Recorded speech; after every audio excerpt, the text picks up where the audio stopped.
Hello, everyone. Good morning and welcome to this fourth consecutive weekly Collective Intelligence Block Party, which runs for 24 hours straight from 6 o'clock in the morning Pacific time, Friday morning, all the way to 6 o'clock in the morning Pacific time, Saturday morning, a full 24 hours straight. I'm Jamin Shively. I'm Nolan Straight. And we're happy to be joined by guests. Feel free to introduce yourself if you're a guest. But this is very important. There's never any pressure to talk. So no one is ever put on the spot. So you'll never hear me say, okay, Miles, what do you think about that?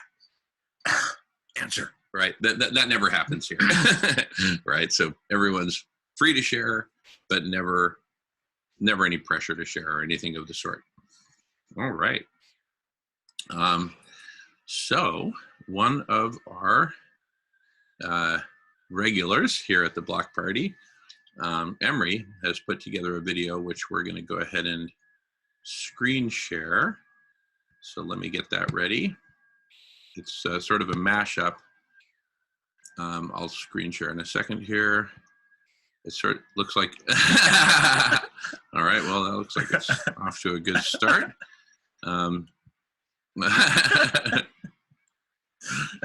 Now we're laughing because of what we see on the screen at the beginning of the video, but it looks all good. So we're going to screen share and play some video. So here goes. And then, oh yeah, that. And then where would it be here?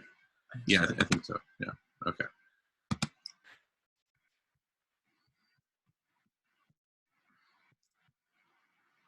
No one is doing this. No one is doing this, right?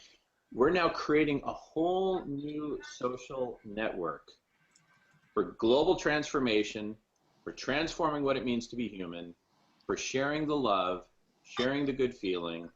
It's like a place that you can go. You don't have to go to a therapist and spend $300 an hour. We need to bring on board experts from all disciplines.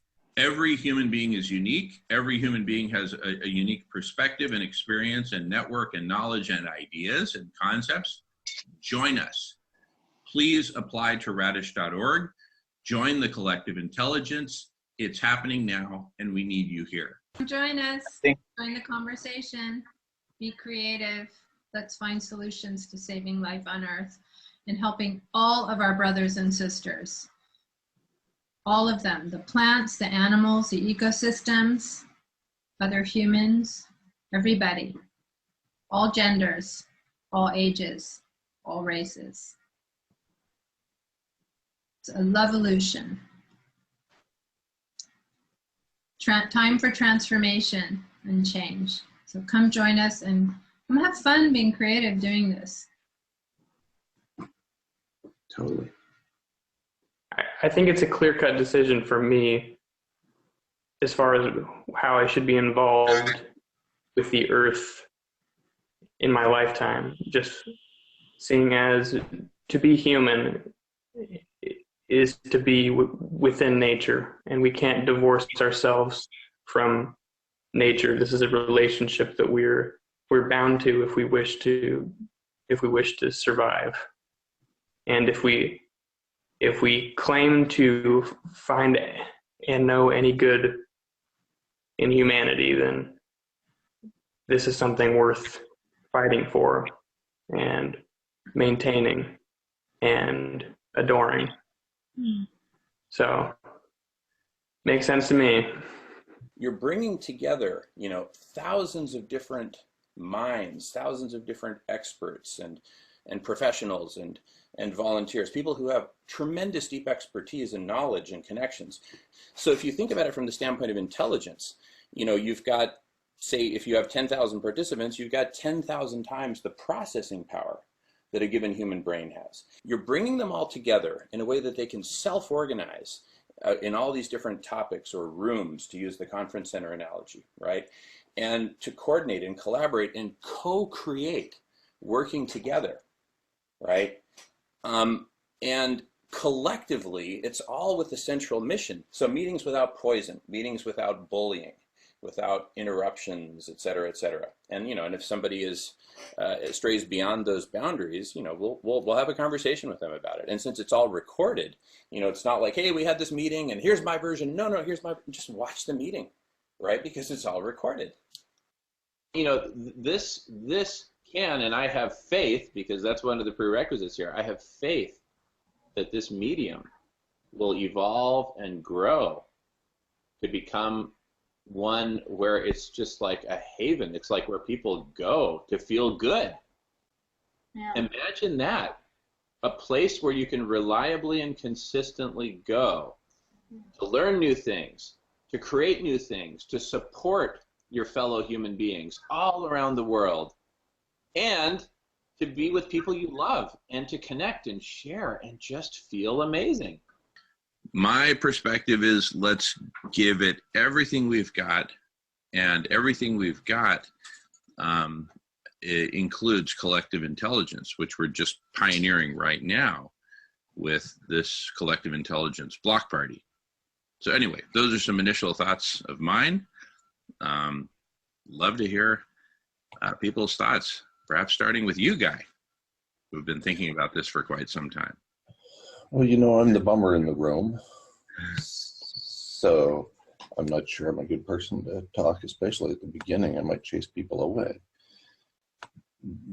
You know, the McPherson paradox, named by my friend and supporter Bill Eddy, is that civilization is a heat engine, and slowing, much less stopping civilization, makes the situation worse. Something I didn't understand until the last 5 years or so. And that said, I am a huge fan of remaining alive and maintaining habitat for humans and other organisms here on Earth, our only home. And so that's why I'm engaged in this exercise and look forward to learning from many people about what we might be able to do to improve the situation. Currently, at the highest global average temperature experienced by Homo sapiens in our history, and I pointed out several ways that we can additionally warm the planet, thereby rapidly losing habitat for our species and many others. We're also in the midst of a mass extinction event, and extinction events have been responsible in the past, mass extinction events that have been responsible for causing the extinction of at least 50% of the species on Earth. And we're driving this one 10 times faster than the so-called Great Dying, which is the worst of the 6 previous mass extinction events. So, all that said, if it seems like I'm pessimistic, it's because I am. And I'm also open to new ideas. So that's why I spend my time doing things like this with a box of chocolates at hand. All right. Well, 3 cheers for chocolate. Basically, in the end, solution could be very simple. And it comes down to giving up on trying to pull CO2 out of the atmosphere, but rather intercept its effect using a simple evolution. Time of the Earth would be the 280 watts per square meter divided by the total area of Earth, and that would give you like 0.55 to the minus 12 watts per meter squared of mirror. Then the question is like, how many square meters of mirror do you need in order to cancel the heating effect of 1 ton of CO2? Then you take the ratio of those two, and it turns out to be roughly 6 meters squared of mirror to cancel 1 ton of CO2. And 6 meters squared is 8 by 8 feet for people who are more comfortable with imperial units. And the cost for making such a thing, depends on how much profit you want to make off of it. But this glass, like 1/4-inch thick glass, can be sourced at roughly $1 US per square meter currently. It's commercially available. So something like that, if you the cost of the glass would be like $6, and of course there's some money the coding process, but that's commercial. But imagine if we were to produce these things in a coordinated fashion globally, go down by 10 times, 100 times. So a $10 cost is a very conservative estimate. Thank you, Ye. You're very kind. Thank you. Building on that, with a proper platform, community, and culture of collective intelligence, one of our theses, speaking of our areas of expertise in collective superintelligence, we have the potential to greatly accelerate this innovation. And one other realm of innovation that is particularly relevant right now is, how do we get humanity as a whole to wake up to the urgency of cooling the planet, right? And humanity as a whole wrapping our collective minds around this and making this a popular topic and something that humanity as a whole is passionate about, I believe is going to be vital for getting the governments of the world to come together and support this in a huge way. We're definitely going to need huge government support, huge private sector, academic support, et cetera. So in addition to the scientific and technical and engineering solutions that we've been talking about, we also need cultural, media, and political solutions. And that's a big focus of the collective intelligence, is how do we get the world to wake up and really focus on this. Anyway, I would love to hear from Guy. Guy, and a lot of folks have been asking to hear your thoughts on all this. And then perhaps afterwards we can open it up for just some more general discussion. So Guy, whenever you're ready, please take the microphone. And we've got a lot of questions also coming in through chat. Mm-hmm. Thank you, Jamin, and thank you especially, Ye.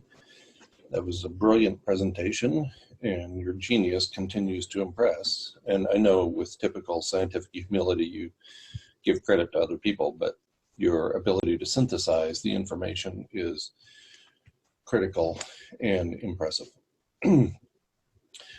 It seems to me that we have, in addition to the technical issues, which I think, Ye, you have addressed nicely and that don't seem overwhelming, we have a political issue. And scientists are probably the worst people on earth when it comes to pointing the way to overcome political obstacles and to deal with political issues. Even Einstein said, when the technology he greatly contributed to was used to build nuclear bombs, Einstein said, had I known what they were going to do with it, I would have become a shoemaker. And that's just an indication of the relative inability of scientists to influence the political process. So the big question for me is not for Dr. Tao, it's for the rest of us. How do we get this? How do we get this information, this relatively straightforward, seemingly pretty simple technology into the heads of the people who pull the strings of empire so that we can take action more or less immediately. I mean, I'm a big fan of oysters, lots of them, and I'm willing to make that sort of sacrifice, as I think many of us are. But then what? You know, we need to scale up from the individual level, obviously, to the political, societal level. And I don't know how to do that. And I've never figured that out. And it's one of the great failings of, in my opinion, the scientific community.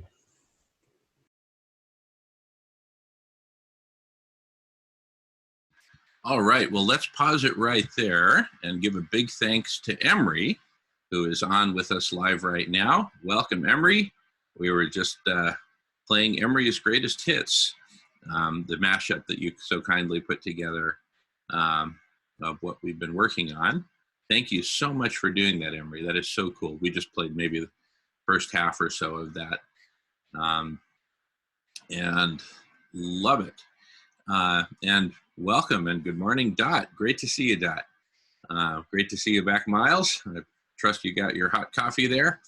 And welcome, everyone. Great to see everyone. I think we definitely got Canadians in the house today. I think us gringos are outnumbered. So time to call national security and let them know that Canada is invading from the north, and we need to secure the borders. Oh my goodness. I think Les is invading. Yeah, Les is invading. We've got 3 different instances of Les here.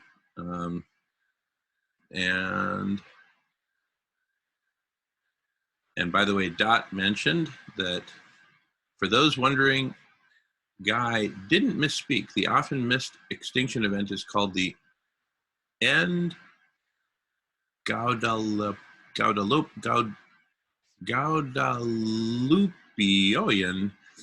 biodiversity crisis. Our current one is the 7th. I think you also mean extinction event, right, Dot? But anyway, so I paused after Guy's last point, which I think is a great one. Basically, even though, we've got the science down, and thanks to Dr. Ye Tao and others, we have the solutions at hand. And so it's not like we don't have a solution for how to cool the planet.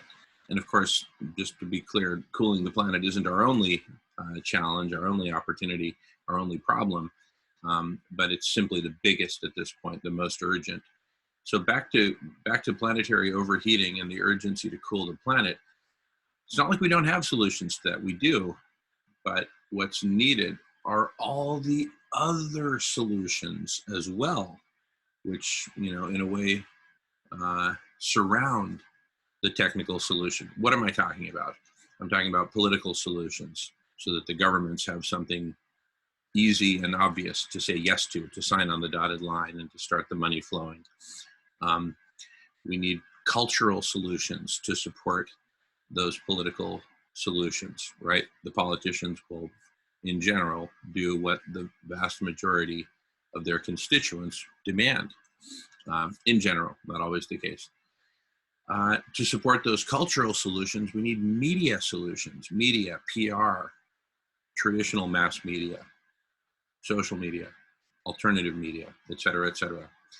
We need religious solutions. Pope Francis is totally on board that the planet is going down ecologically and that we need to do, he calls for a bold cultural revolution. So that's an example of a beginning of a religious solution.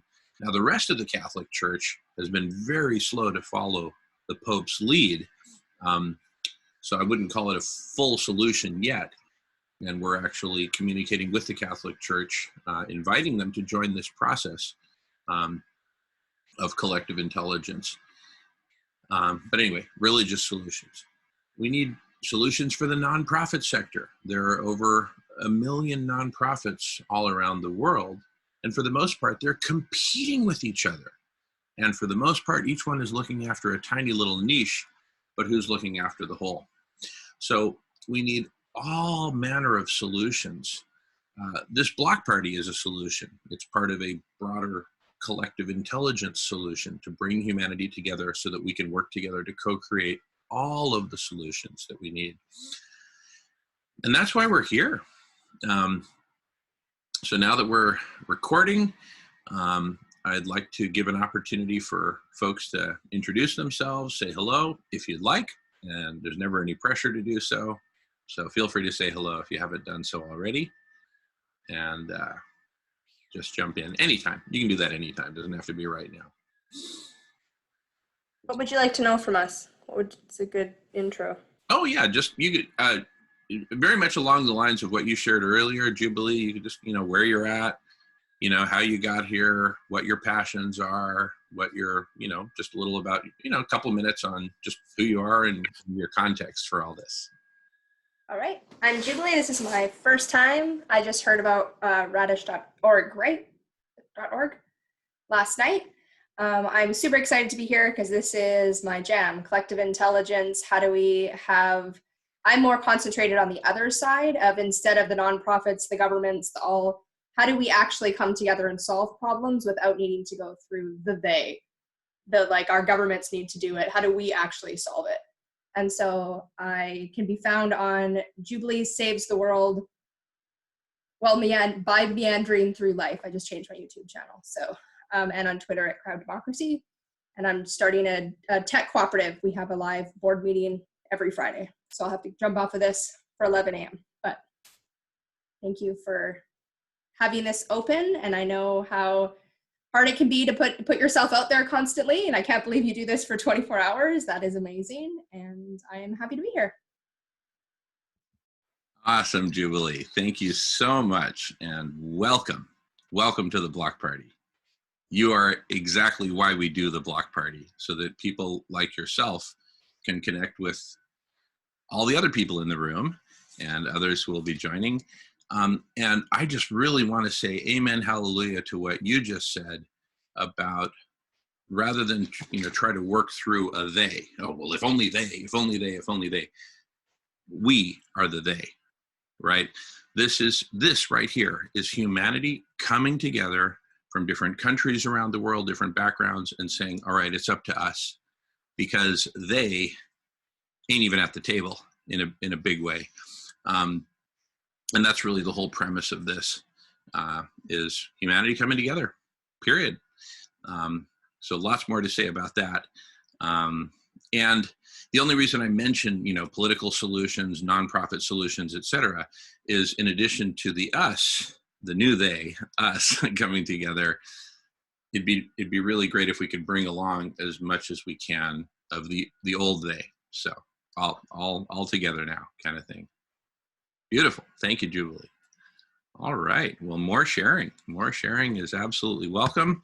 I will often read what folks type in who aren't using the microphone. So, for example, Dot types, and yes, extinction events are also called biodiversity crises.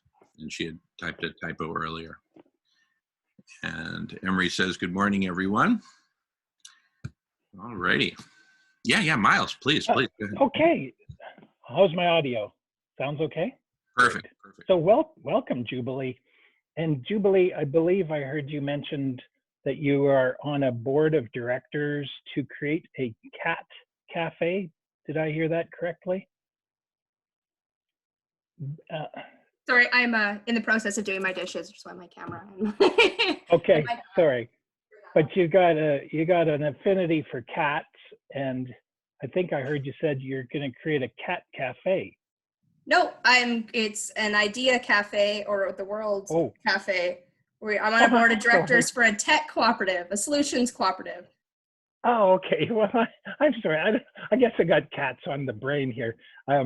There's a gentleman. I took an emergency.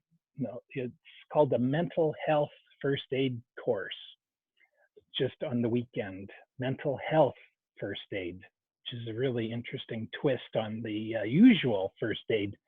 And wow, I got some great stuff that will help me go forward.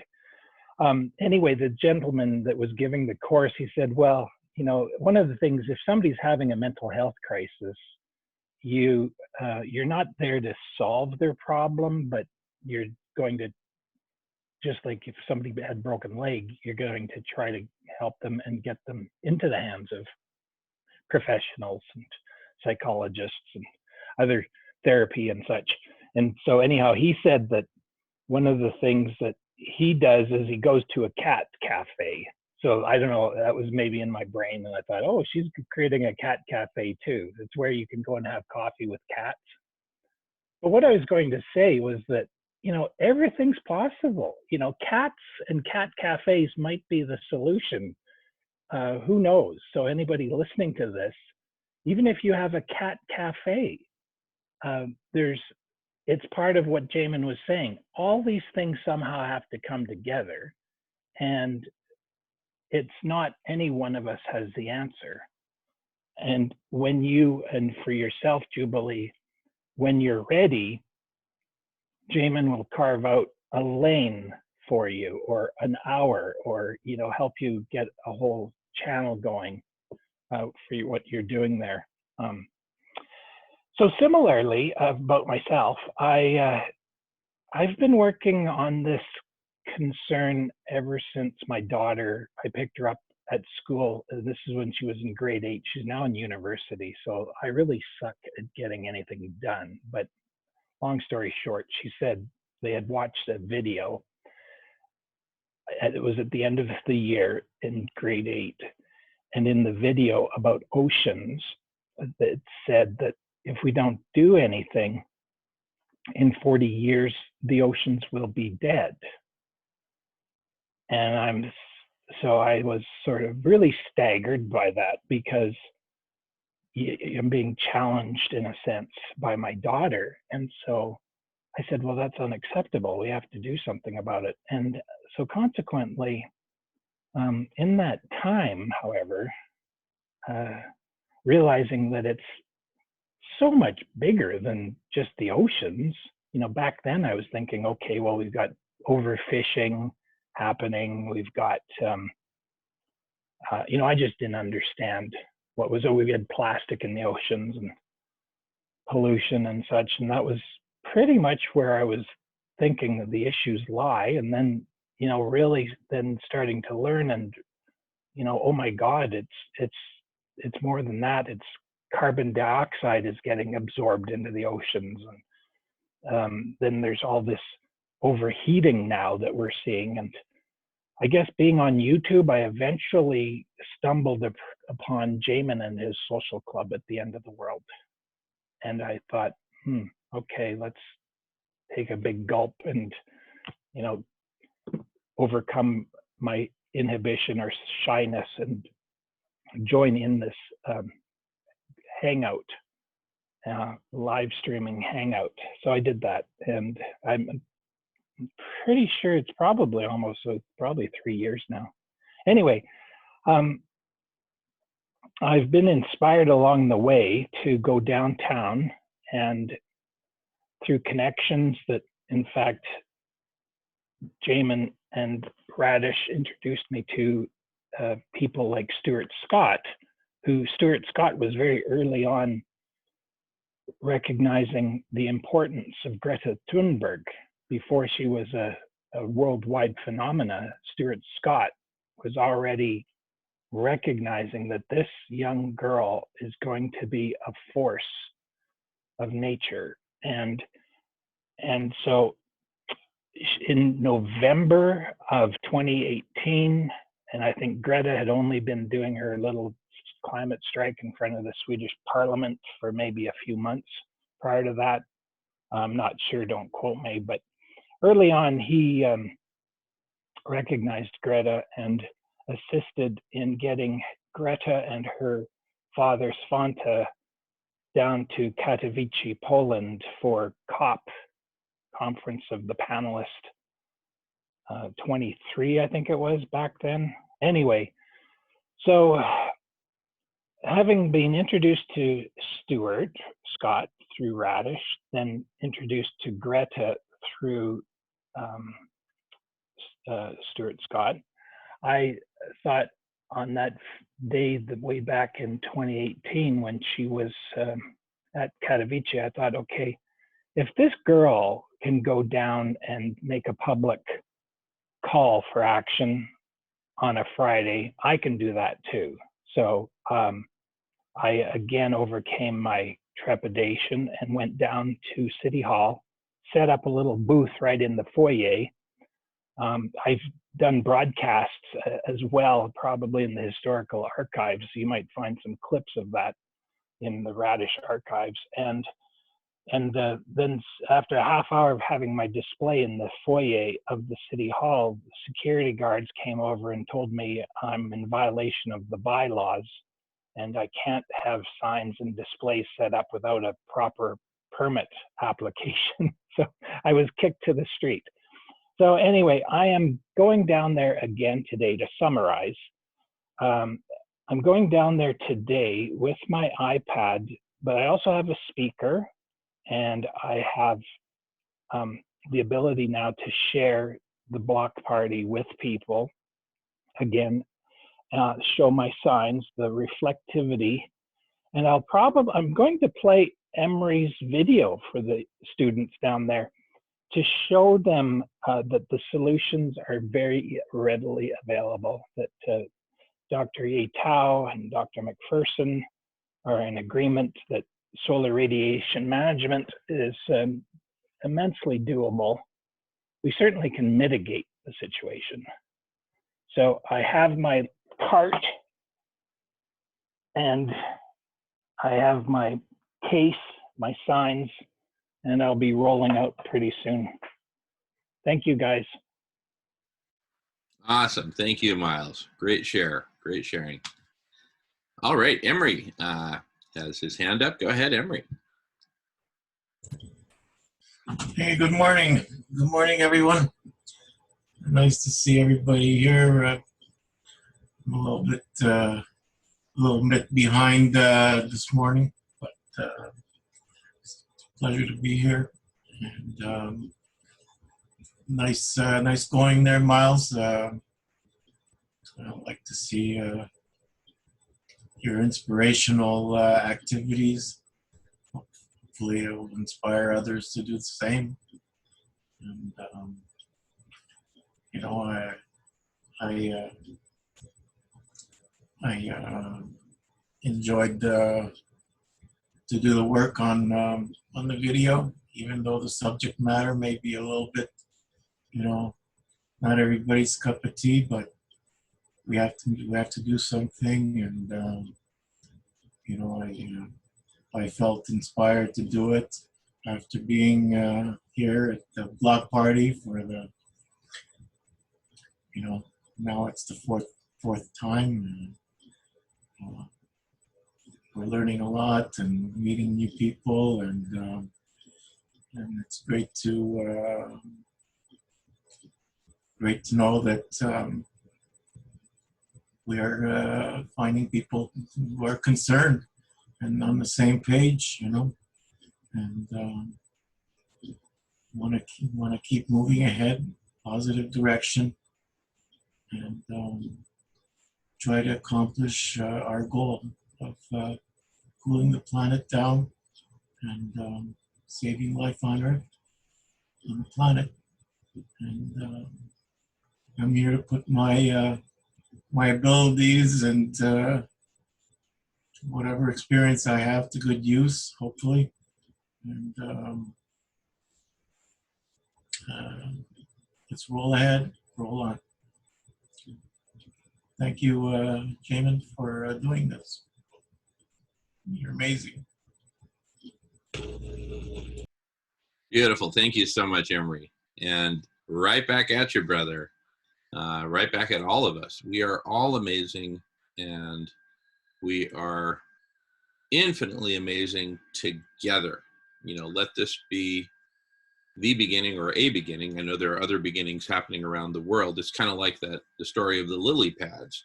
There's all these lily pads around the world, but they're so tiny and so far apart from each other that we, as one lily pad, don't know about many of the other lily pads. I didn't know about Julie's lily pad until this morning.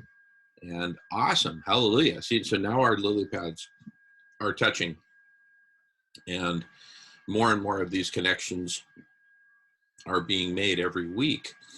And we're going to have a bunch of folks on around the middle of the day, a lot of newcomers, as some of our lily pads are kind of amazing connectors and reaching out and inviting lots of folks. So beautiful. All right. More sharing. Feel free to share away. in whatever medium you're most comfortable.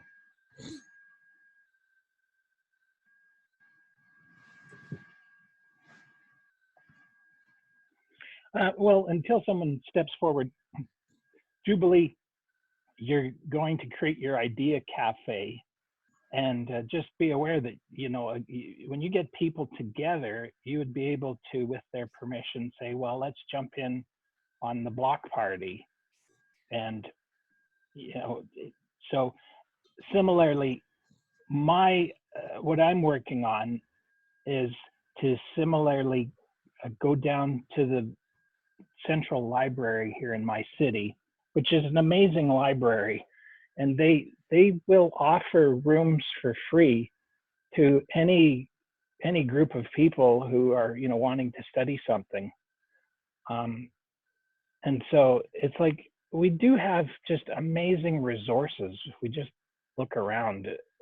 I think it has to be a sort of a divine intervention or a divine situation we're in, because at the same time we have this really staggering issue of again, like I like to even just say the insect collapse, because I don't need, as I said last week, I don't need anybody to tell me we're having an insect collapse, because I'm old enough to remember a time when in the summer it was common sight to see people who had gotten some screening, some door screen, and fashioned an additional bug catcher for the front of their car, because you got just so splattered driving across the prairies or anywhere by bugs. And that's it. It was just a short while ago, somebody said there's been a diminishing of insects, and I thought, oh my God, that's right. So anyway, what I'm saying is I'll talk about the insect collapse. You know, if somebody starts to argue about whether or not carbon dioxide's plant food, or, you know, it's something good and it's not a problem, then I'll just shift to talking about insect collapse. But I'm going to, as I said, I bought a bus pass, and I'll be going down. It's my new job, basically, is going downtown and setting up, you know, like you're doing there in Vancouver, some sort of an idea cafe. And there'll be a social contract that I'm going to draft up, and it's going to connect everything we're talking about. Plus, I always like to recognize that I'm on Treaty 7 of the Blackfoot Confederacy, home of the Niitsitapi, Kainai, Piikani, Siksika, Stoney Nakoda, Wesley, First Nations, and Métis 3. A big part of what I'm doing is going to recognize that we have these treaty obligations. And one of the treaty obligations is that the First Nations people are allowed to hunt all over the treaty territory. And it occurred to me, well, how are they going to be able to hunt if there's no animals? So all the rest of us have an obligation, I would say, to be vegan or live the plant-based lifestyle. And I know that the vegans may be upset that I'm saying that the First Nations should have a right to hunt, but I'm saying go back 500 years and that they have a right to hunt without use of our modern weapons, is what I would say. You know, somehow we have to meet in the middle, right? But nevertheless, there's no reason why we shouldn't have the buffalo stampeding around and all the other creatures. So enough from me. Thank you. Anybody else want to share? Beautiful, Miles. And Dot writes, what about the rights of the animals?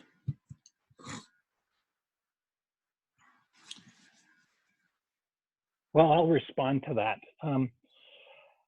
there's two very excellent books by a gentleman named Charles Mann, M-A-N-N, and he's written a book called 1491 and another book, 1493. I've only read 1493. But of course, 1492 is when Christopher Columbus invaded. And, just go to look up the first pages of Howard Zinn's book, The Untold History, or the People's History or something of the world. It describes right from Christopher Columbus's diary, his thoughts, and the damaging paradigm that he brought is expressed in his own words in his own diary. So it was downhill from 1492. If you go back to 1491, there was virtually no disease. And the reason we have coronavirus today is because of the way we've abused animals. I will argue with anybody that the First Nations lived in a holistic,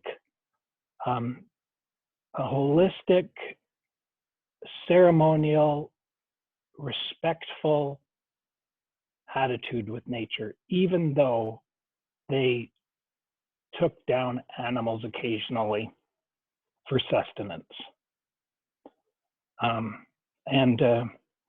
The reason they lived a very clean life because they didn't live with animals. They didn't have animals crowded into cages and fomenting these viruses like coronavirus, COVID-19, bird flus, swine flus, bat flus, everything that we're dealing with because of this harvesting of industrial abuse of animals. So, Dot, I appreciate what you said. However, those are my perspectives.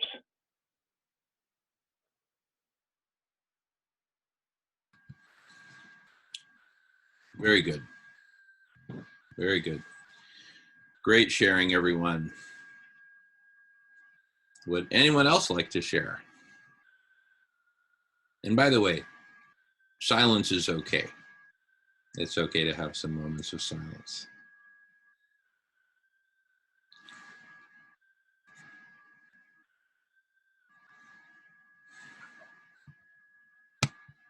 And Dot writes, this may sound harsh, but I think this is what they call, quote, the noble savage, unquote.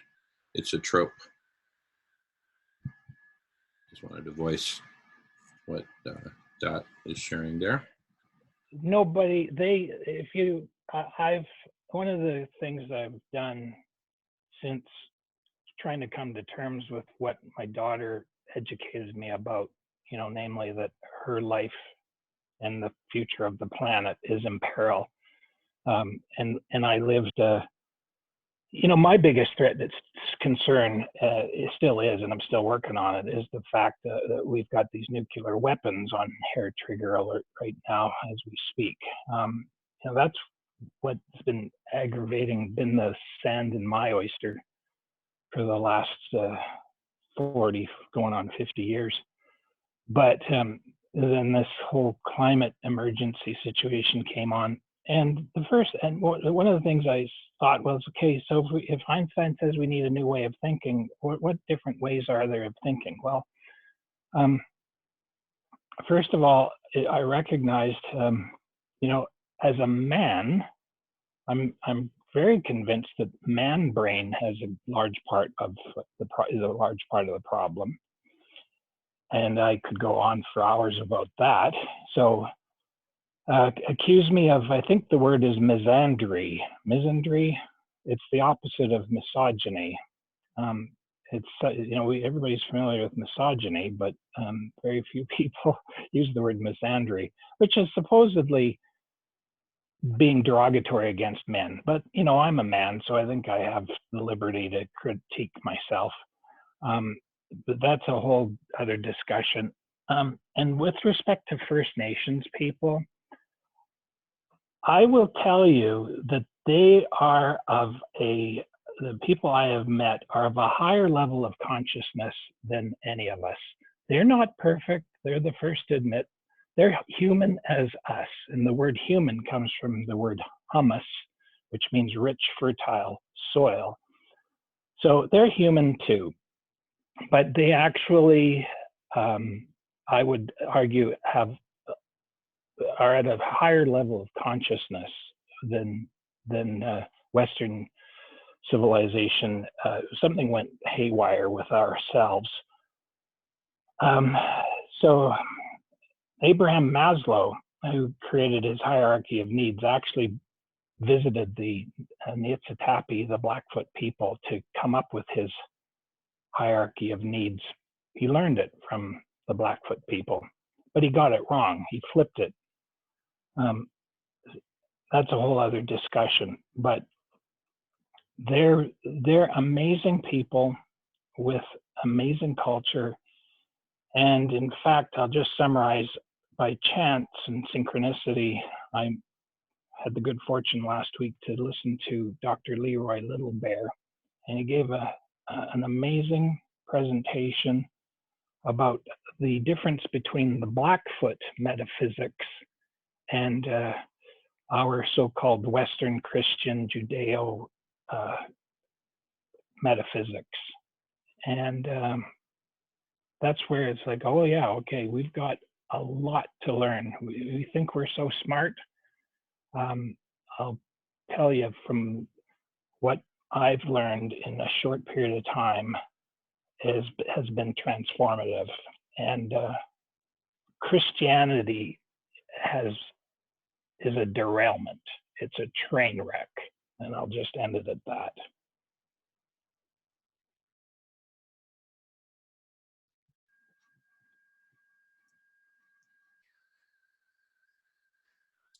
Good stuff. Alrighty. Well, I'll share a little about myself and my background. I was born in the San Francisco Bay Area in 1968, and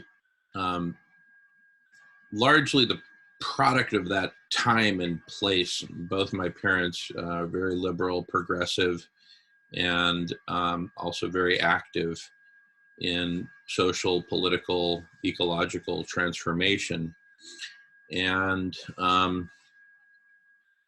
over the years, my life was kind of this, a little bit of a kind of a back and forth between doing volunteer work and doing what my heart was telling me to do versus making money, which is what my ego was telling me to do. And so I studied hard, studied engineering, mostly, some business, marketing, etc., and worked for some big transnational corporations, did some startup companies. And it was after my years at Microsoft when I became one of the pioneers of the legalization of cannabis that I actually built a brand of cannabis based on my great-grandfather's legacy, Diego Pellicer, who was the largest grower of hemp in the world in the Victorian era. And here we were working on legalization and ending prohibition. And I worked very closely with former Mexican President Vicente Fox of Mexico. And during that time, I realized how so many of these issues are deeply interconnected and interwoven. Prohibition, organized crime, addiction, so many societal problems related to all the above, human trafficking, etc. And it became clear that whole system transformation across all these myriad dimensions of the human, the economic, the political, the social, environmental, et cetera, all of this has to be treated holistically. And so in late 2013, I made a very conscious choice that the rest of my life would be all about bringing together humanity so that we can address the holistic, the whole, as a collective intelligence. So been at this for a while and have tried many, many different things, many different ways of communicating to humanity and getting humanity together. And what Miles mentioned earlier, the social club at the end of the world, was an earlier iteration where we'd meet every Tuesday for a few hours. And this latest iteration of the Collective Intelligence Block Party was born largely out of frustration at how slow we were coming together in the face of how quickly we're accelerating down the death spiral. So the two timescales simply weren't matching up. And so, it's like, what's it going to take? Well, you know what? Let's just throw down and do a weekly 24-hour collective intelligence block party where people can show up and come and go as they wish. It's totally neutral and friendly to all 24 or 25 or however many there are time zones around the world. I know that India is off by like half an hour. That's why it's not just 24. But this is, and no matter where you are around the world, it sweeps the whole clock. It starts at a different time for everybody, but it sweeps the whole clock. So come one, come all, humanity, it's now or never. We need to come together. And as Jubilee pointed out earlier, there is no other authority that's going to do this for us. Certainly not the governments of the world, not the nonprofit sector, not the private sector, not the religious sector. And in fact, to try to work through any of those institutions in a way is to constrain ourselves to whatever old paradigms those institutions were cast in, decades or centuries ago, as the case may be. And we really need to become extremely nimble and innovative and cooperative if we're going to get through this crisis.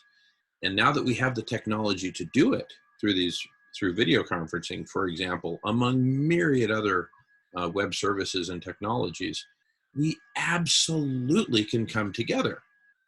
Not necessarily all in one giant video conference room. Try to imagine 7.5 billion people talking together in one single room. No, but myriad video conference rooms in parallel, and I'll talk more about that in a few minutes here. And then, interconnecting. So we envision a vast interconnected network of conversations and individuals. And Brett, who's going to be joining us from England in an hour, will show us some really cool stuff in that department, in that regard. We at Radish have been cooking up our own sort of paradigm and system and model for this. So have other groups. And what's really exciting is that we're now coming together and, co-creating a whole new model for collective super intelligence, which with a nod to Nick Bostrom's book called Super Intelligence. I think we're at the cusp of super intelligence at this point, and I think not a moment too soon, because we need super intelligence to co-create. We don't need super intelligence to cool the planet in terms of the technology, etc. We need super intelligence to bring humanity together to reach consensus so that we can cool the planet. And we need super intelligence to co-create all the solutions that I mentioned earlier. Anyway, so that's just a little about me. Thanks, Emery. All right. A bit of a definition of your definition of super intelligence. Yeah, let me actually read a quote, which I love to read. It'll take me a second to pull it up. If anyone else wants to share in the meantime, as I'm pulling this up, feel free. Jubilee, are you familiar with Dr. Leroy Little Bear? I don't think so, no. But I'm not great with names when I. Okay, it's just he was one of the founders of the first Native American studies in Canada, and he worked from the University of Lethbridge. But I guess you left Lethbridge a long time ago. You moved to Edmonton, and now you're out in Vancouver. The other way around. I was born in Edmonton, raised in Lethbridge, and then moved out to Vancouver in '98. So it's been a while.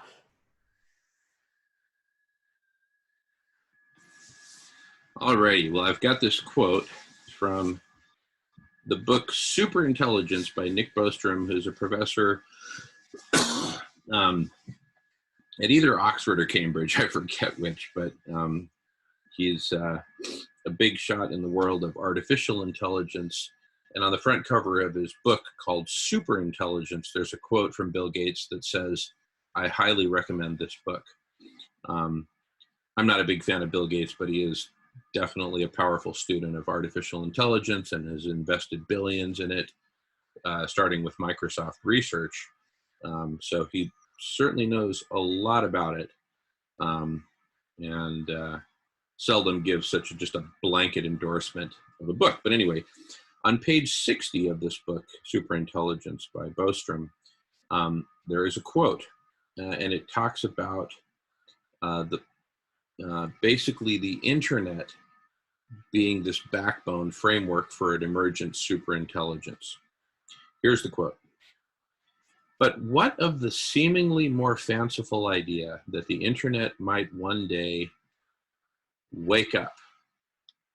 And speaking of waking up, I want to welcome my brother Dharmendra. Welcome, Dharmendra. Great to see you. Dharmendra has been responsible for a lot of my own waking up. And that's actually a beautiful thing. We're all responsible for each other's waking up as a unified, integrated humanity. Bless you, Dharmendra. Great to see you. And Dharmendra, feel free to chime in whenever you feel like it. We've been kind of introducing ourselves. I'm reading this quote from Nick Bostrom's book, Superintelligence, which you've heard me read before.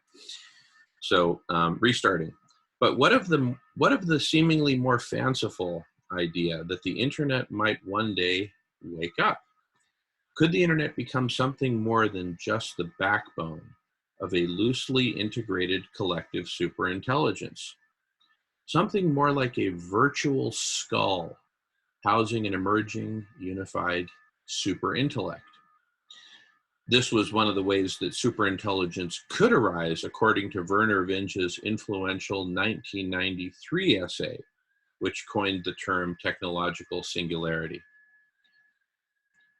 Against this, one could object that machine intelligence is hard enough to achieve through arduous engineering, and that it is incredible to suppose that it will arise spontaneously. However, the story need not be that some future version of the internet suddenly becomes superintelligent by mere happenstance.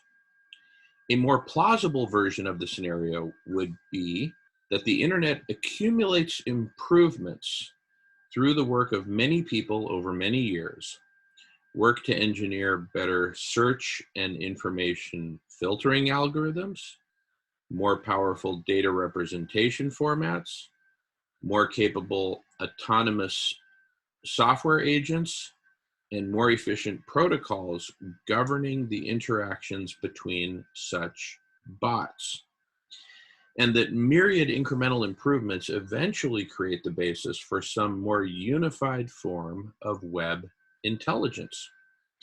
It seems at least conceivable that such a web-based cognitive system, supersaturated with computer power and all other resources needed for explosive growth, save for one crucial ingredient, could, when the final missing constituent is dropped into the cauldron, blaze up with superintelligence. Now that's the quote. Now what's interesting is, if you go back to the middle of that quote, where he says, one could object that machine intelligence is hard enough to achieve through arduous engineering, and that it is incredible to suppose that it will arise spontaneously. There he's really tipping his hand and saying that superintelligence is somehow based in machine intelligence. And we at Radish really look at it as much more of a hybrid between collective human intelligence and machine intelligence. But the scales are very heavily tipped towards human intelligence. And I'm happy to describe how that is. In fact, this is something I'm intending to do in the next 50 minutes anyway, before Brett joins us. But the essence of where we're coming from is that intelligence exists in meetings like this, right? And here we have collective intelligence, because I might be talking and then I might say, and I might get stuck at some lack of knowledge that I have, or lack of imagination or whatever. And then Jubilee might jump in and say, well, what about this, right? Or Dot might jump in and say, what about that, etc. So this is the juice, right? For me, the other stuff, what I refer to as ICT, information and communication technologies, including artificial intelligence, some of that stuff is pretty darn sophisticated. But for me, its highest and best use is really in the form of connective tissue, connecting the real intelligence, which is us, right? Connecting with each other. So see, right now we're using Zoom and high bandwidth internet so that all of us can be in the same virtual room, right? We are thousands of miles apart, and there's just no other way that we could have this kind of connection other than using the appropriate information and communication technologies. But all this ICT, all it's done is just get us connected. Now we have to do the talking, we have to do the thinking, we have to do the co-creating. And so for me, collective superintelligence, as we're envisioning it, is the human intelligence is at the heart of it. And surrounding that core nucleus is the much bigger collective human intelligence. And information and communication technologies simply make this more efficient and scalable now that we're a global village, a global tribe with a global context. Before, when we were just small bands of humans, we used collective intelligence to the max. Tens of thousands of years ago, when we were in groups of 100, 130 or so, 80 to 130 are the number range I've heard from anthropologists. Collective intelligence was it. The unit of humanity was not the individual, it was the group, right? Because we did everything as a group, and some of us specialized in this or that. But at the end of the day, we all gathered around the campfire and shared. And that was how our collective brilliance emerged in our ability to overcome all manner of obstacles. Today, it's no different. It's just that in order to gather around the campfire, we need video conferencing and high-speed internet. It's just that simple. But from this basic nut of collective human intelligence being at the heart of it, I want to expand from there and kind of just flesh out a little bit more about where we're coming from in terms of collective superintelligence. And then this will feed beautifully into what Brett will share from England starting in 40 minutes or so. So imagine that in parallel with this video conference that we're having right now, there are arbitrarily 1 million other video conference meetings happening, all in parallel. And imagine all of these million video conferences as just metaphorically like a 1,000,000-lane superhighway. So you have 1 million lanes. In each lane, there's a conversation that's progressing. Let's just say arbitrarily at 1 mile per hour. So you have all these different groups marching forward at 1 mile per hour, all in parallel. So the horizontal that cuts across all those 1 million lanes would be time, the time dimension. So time is moving forward. We're moving forward with it. And hey, welcome James from Cork, Ireland. Woo! Exciting to see you, James. I know you're just getting connected there, so take your time. Don't mean to put you on the spot. But with these million conversations all progressing in parallel, then imagine that each and every one of these conversations is being recorded, is being simultaneously broadcast, like this one is being transcribed, like this one will later be. But just imagine that these million conversations are being transcribed in real time, and that the text of that transcript is being indexed in real time. So Jubilee might get on and do a search and say, look, I want to find conversations that are talking about, permaculture in dense urban environments. And I want to see who's talking about that right now. So I'm going to limit my search to the last 5 minutes, right? And bloop, here's, 587 conversations that have used the word permaculture in the last 5 minutes. And then Jubilee might say, and it might automatically be, that these are stack ranked, okay, according to frequency of use of the word permaculture. Somebody might just mention it once, that's one thing, but if they're just talking about it every 10 seconds, that's another, okay?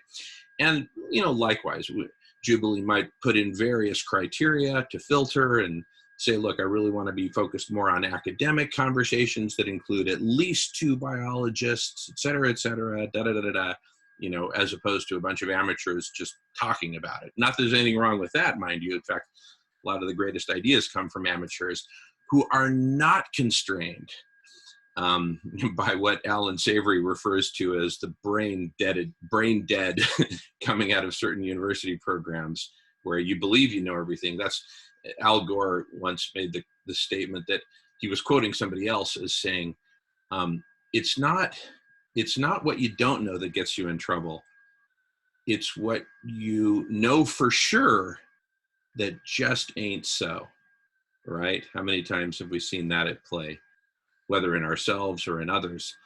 And anyway, James, welcome. Good to see you, brother. Really good to see you. Jamin, excuse me, yeah. Who said that? Who are you quoting when you say that? I'm quoting Al Gore, but he was quoting somebody else. And okay, that's the name. I got to remember that. The name Barnum comes to mind, and this is just, but I may be mistaken on that. I think Nolan might be looking it up. But anyway, I was going off on a little tangent there. Back to the main thread of a million conversations in parallel, all broadcast, recorded, transcribed, and indexed in real time, so that any of us can essentially find that micro tribe which is gathered together and talking about exactly the topic or the intersection of topics or the mashup of topics that Jamin wants to be engaged in right now at this moment.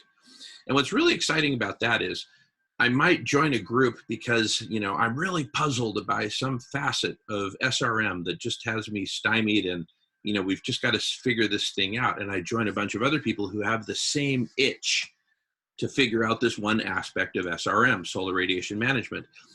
When that group finally comes together and the 10 of us or whoever are in that room talking about it, can you imagine how quickly we'll be able to resolve that versus me, scratching my head, sitting alone in my office, doing Google searches and just getting frustrated, right? And my brain kind of going,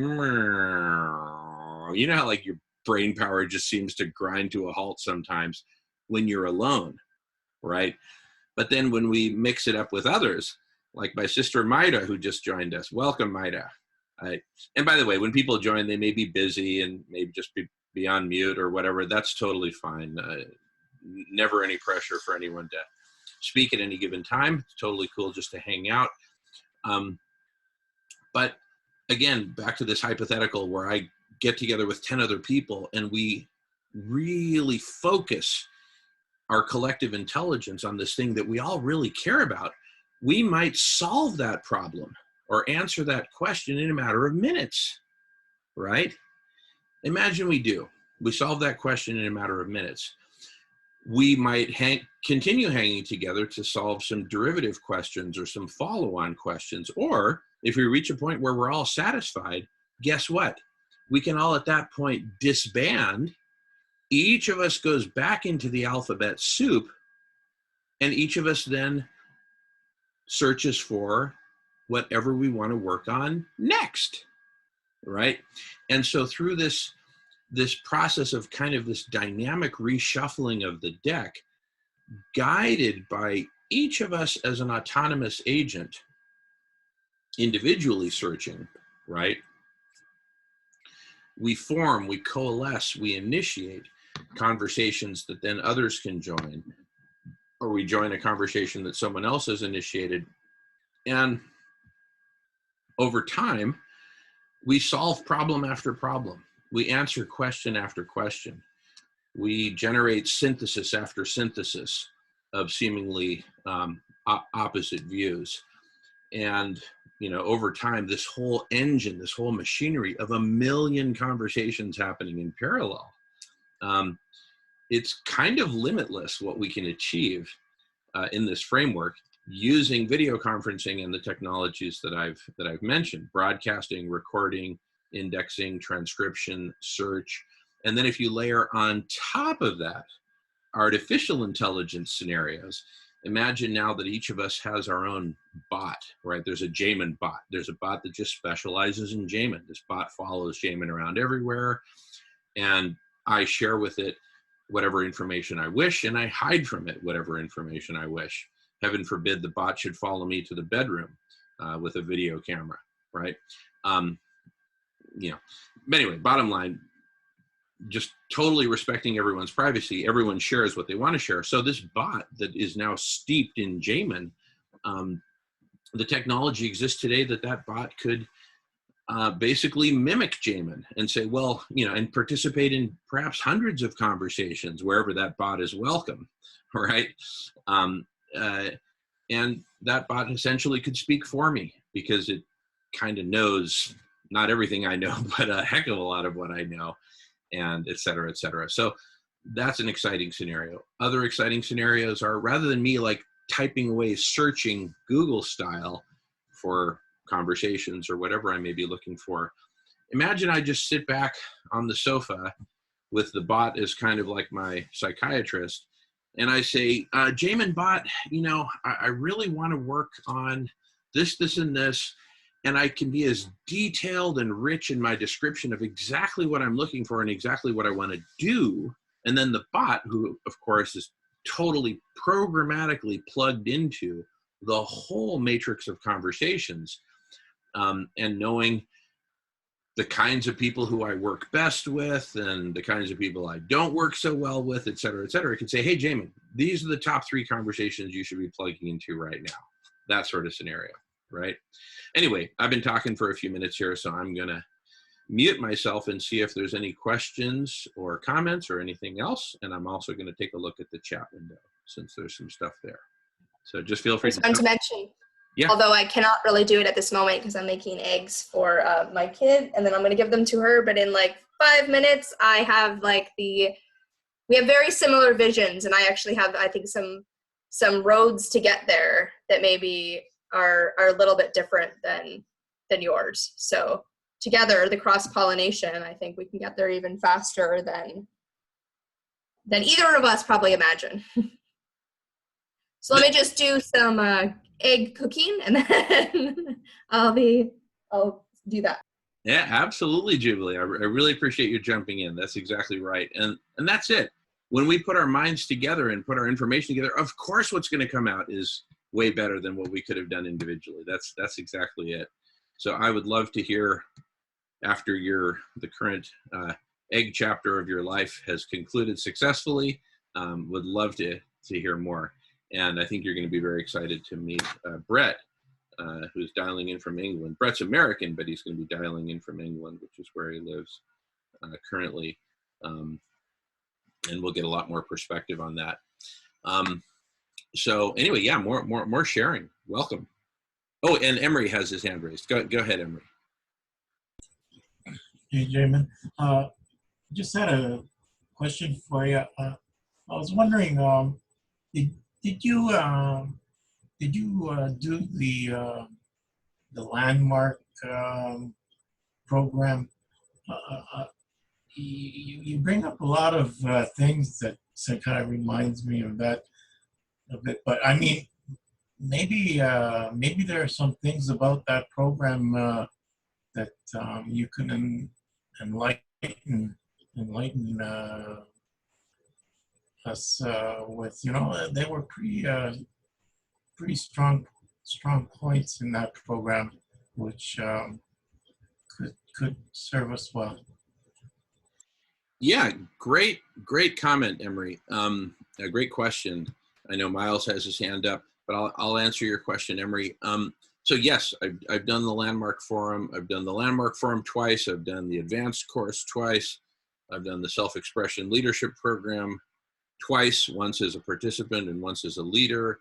I've done the Wisdom course, communication course, myriad seminars, the Introduction Leadership Program. I've done all kinds of that. There was a period of about, I don't know, 2 years of my life where I was just very intense Landmark, and then for another couple of years, less intense, but still involved. And that's a great example of transformational experiential learning in a collective intelligence context. So the basic Landmark Forum, you've got like 150 people in one big room for like 3.5 days straight. And there's all kinds of learning that goes on and sharing, really great leadership, but then it's the participation of everyone that turns it into this just thriving collective intelligence, which is just amazing. And you come out of there just like, wow, like transformed and wanting more. So I'm glad you raised that, Emery. And it's yet another example of a collective intelligence or a community that's somewhat closed in the sense, I mean, anyone can join, if you pay, right? So it's monetized. It's a for-profit thing. So I've got a lot of beefs with Landmark, but I've got way more gratitude than I do beefs since I've gotten so much from it. All right, more comments. Miles has his hand raised, and go ahead, Miles. Okay, thank you.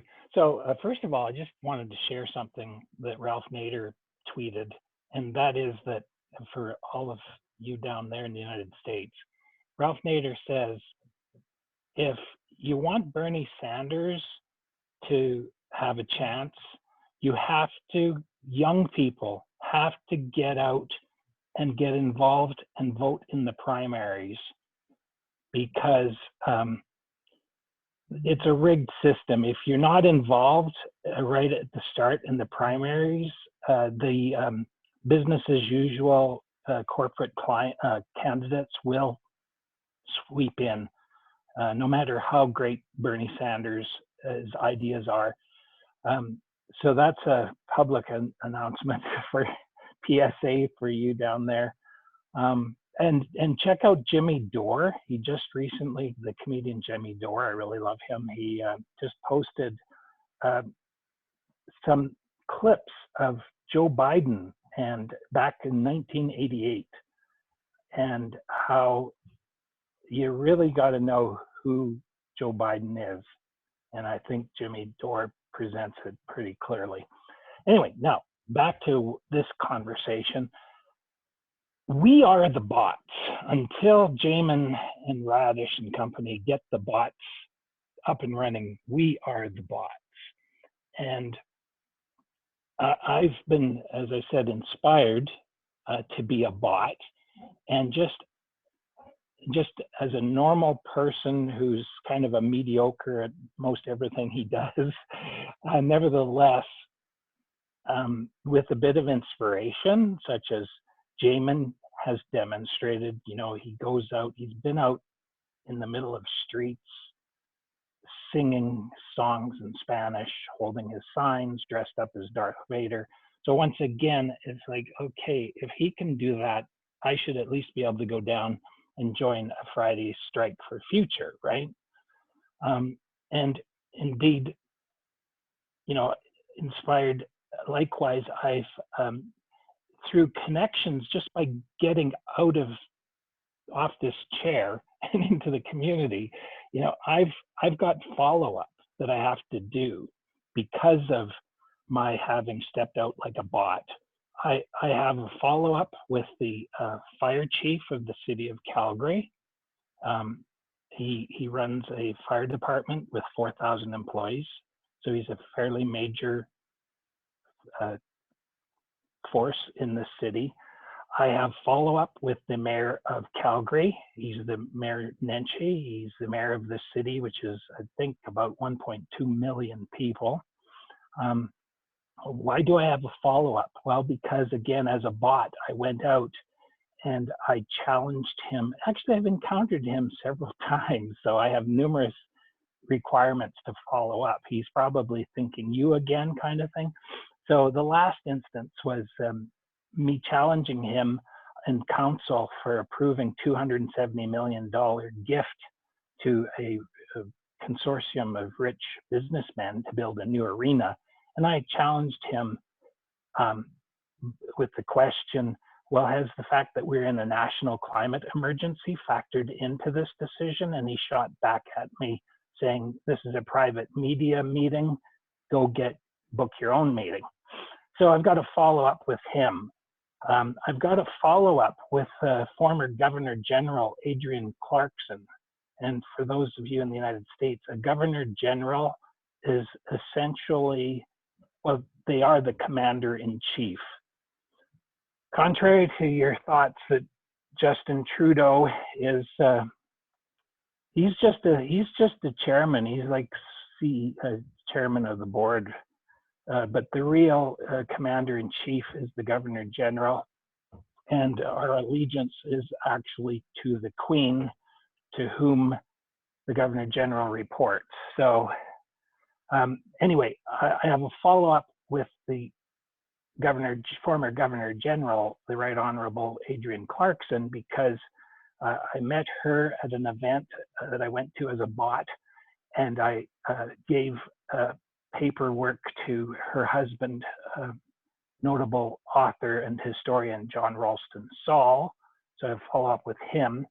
At that same event, I chatted very briefly with Nathan Obed. He's the leader of all of the Inuit people across the northern territories and northern Quebec in Canada.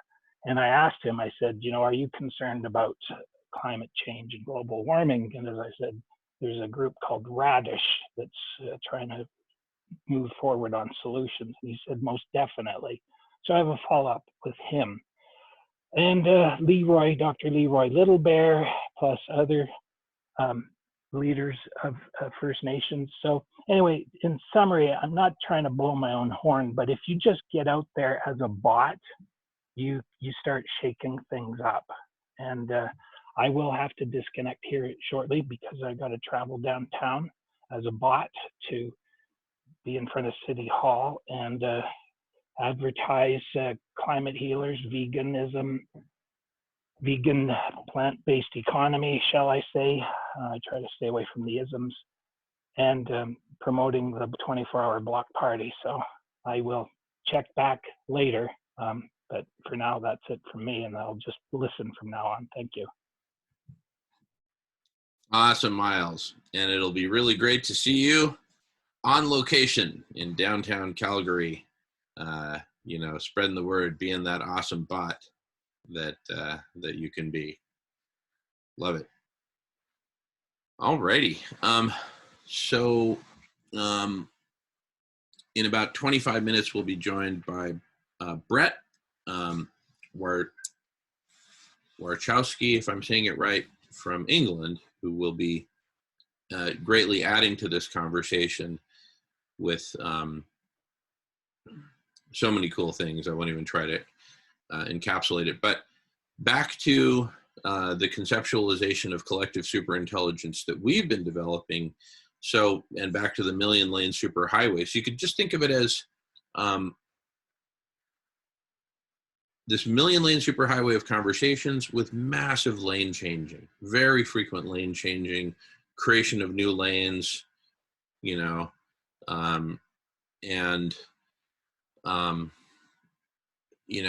literally like every few minutes. I mean, imagine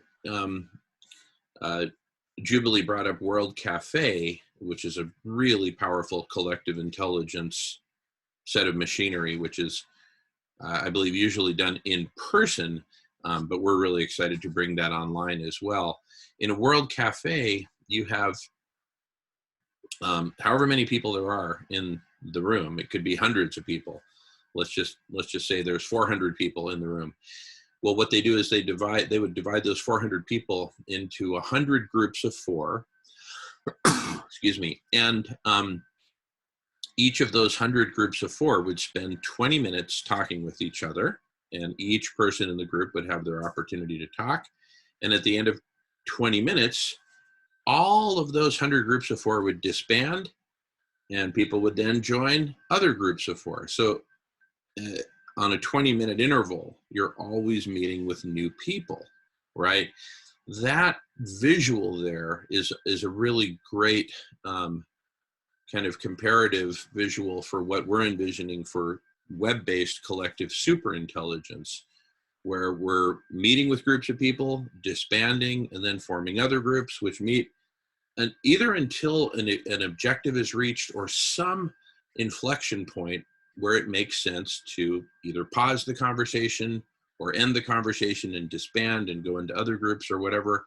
But of course, everything that was shared in that conversation is transcribed and therefore available to various flavors of AI to process and mash up with other content from other conversations, etc., and to form the basis for new conversations. And hey, Shiloh, great to see you. Welcome. Good morning.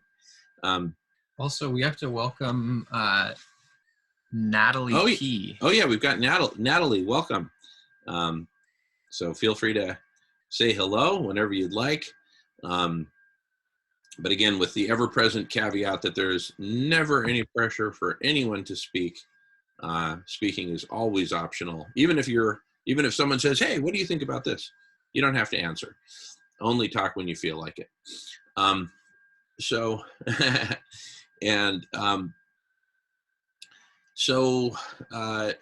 With this metaphor of the million-lane superhighway and the dynamic lane changing and reconfiguration, I mean, just like imagine that for a moment, right?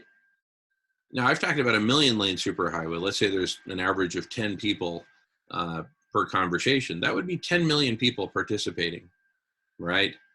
10 million people is like a little over 1/1000th of the population of the planet.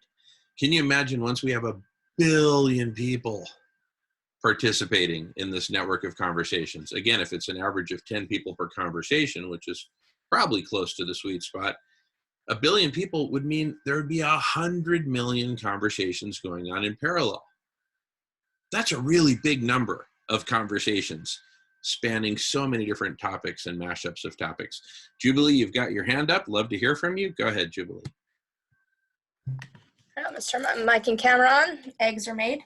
And I love that Shiloh came. Shiloh's the one, I'm pretty sure, who invited me. And I have yet to see her face, but now seeing her face, it's nice to see you, Shiloh. You too. I'm so glad you made it. That's awesome. Yeah. I was listening in a little bit, but I only heard you speak a couple times. So I'm so glad you're here. I love the collaborative idea.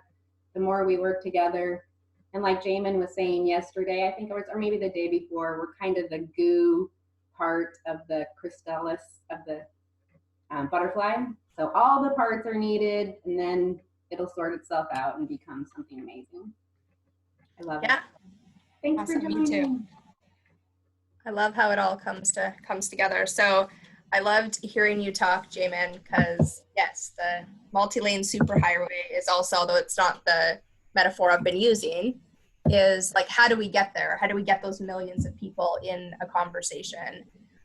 Like if we had that going on, I think most people would want to be part of that conversation, would want to have the access to the tools, to have the video chat, to work on the problems, to do that. It's just getting them the message that this is actually a solution. It's something that can absolutely be done. Because once we have that, we can solve everything rather easily, so easily with the funding. And so what I'm doing right now, the Idea Cafe, which is modeled after the World Cafe, the idea was that that was going to be its own platform to run a World Cafe with thousands and thousands of people trying to do things like Zoom over a 24-hour period.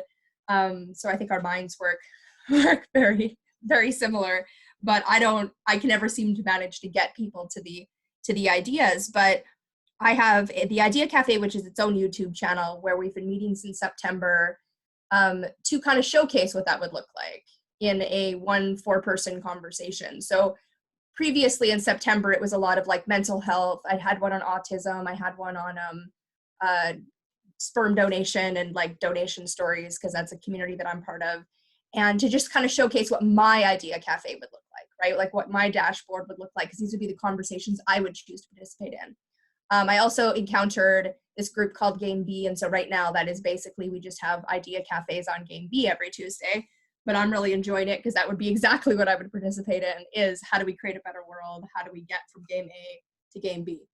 The future that we need with these anti-rivalrous omni-win scenarios. And so the Idea Cafe is partly, the idea is that we grow it to have these Zoom conversations, to eventually create its own platform. But as that is slow going with my current technology skills, we also have Together Tech, which is our tech cooperative, where right now it's basically 4 of us who meet and have our live board of directors meetings every Friday. This is the first Friday at 11 a.m. in a few hours. We are having actually an Idea Cafe for projects on it. So the Game B people all have tons of projects. No one wants to go on anyone else's project, but like they all have their baby they want to hold, and they don't want to let it go to the community. But like, how do we get that? How do we get people with projects together to create solutions now, to solve the marketing and the trust? So today we're talking about trust. What would get us to trust someone with a project? And with that, what I want all of this stuff for is so I can sit down with people and talk about how to create a solution. So we also have project raising, which is someone brings their project and the group talks about what, they give the aspirations, what they want to get out of it. And then we crowdsource, group mind, think, collective intelligence, the solutions with them for an hour. And just recently, we're now having our second one this Saturday, a solutions raising, which is an hour-long conversation that's designed to generate a solution by the end. So we talk for 15 minutes about kind of the current issue and what the problem is. We did education last, we're doing food this Saturday. And then we have like a bit of a conversation on what could be the future, right? What could the future of education look like in a long time from now? And then we have a half an hour conversation of like, what's the actual adjacent possible? What is the thing we could do now with 10,000 people and $100,000 that isn't about going through the government or the nonprofit? Like, how could those 10,000 people solve that problem for themselves? And the idea is, after several weeks of this, we'll have a handful of solutions. They're like, this is an hour of 4 people's time. Imagine those millions of people coming up with solutions. And you're not so attached to a solution you came up with in hours. Then they're competing with each other, right? Competing with each other to be like, which one, you know, maybe that table had one that I really want to jump on board with. So which one do we actually want to move forward with?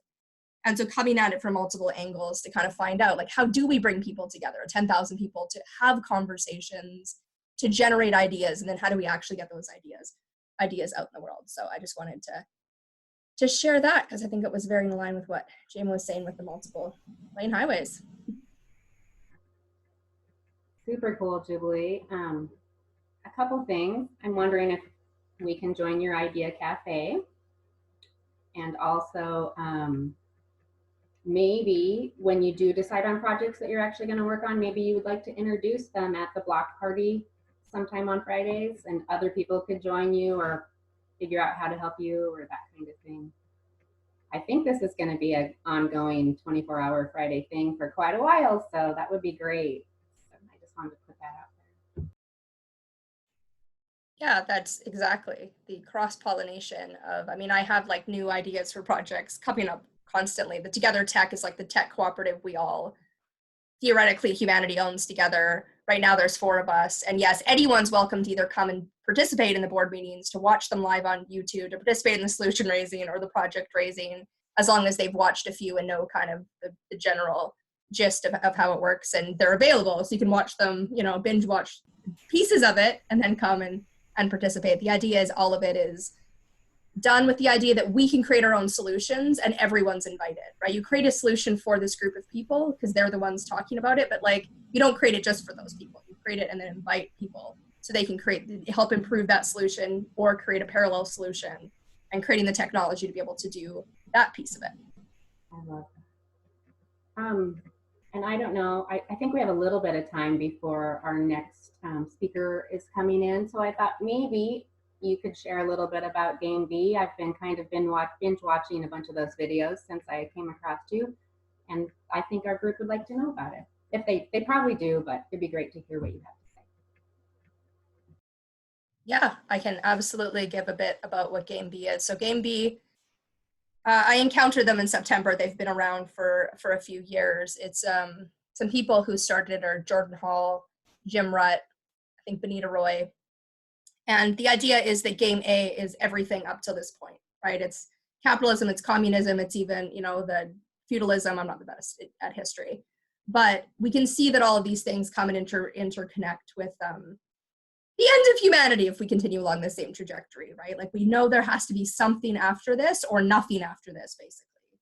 And so this is Game A, we need Game B. And the things that Game B needs to encompass is omni-win, ideas that benefit everyone, and anti-rivalrous, which means the more people that are involved in those ideas, the better it is for everyone. So language is a good anti-rivalrous technology, right? The more people speak it, the more you can speak to people, the more you can cross-pollinate those ideas, the more people are on Facebook, the more you can interconnect with them, even though Facebook is not omni-win, because Facebook's the one winning, right? But then still, there's a lot of technology that is omni-win, right? That like the more people are on Wikipedia, the better it is. The more we can fund it together, the more we can share those ideas.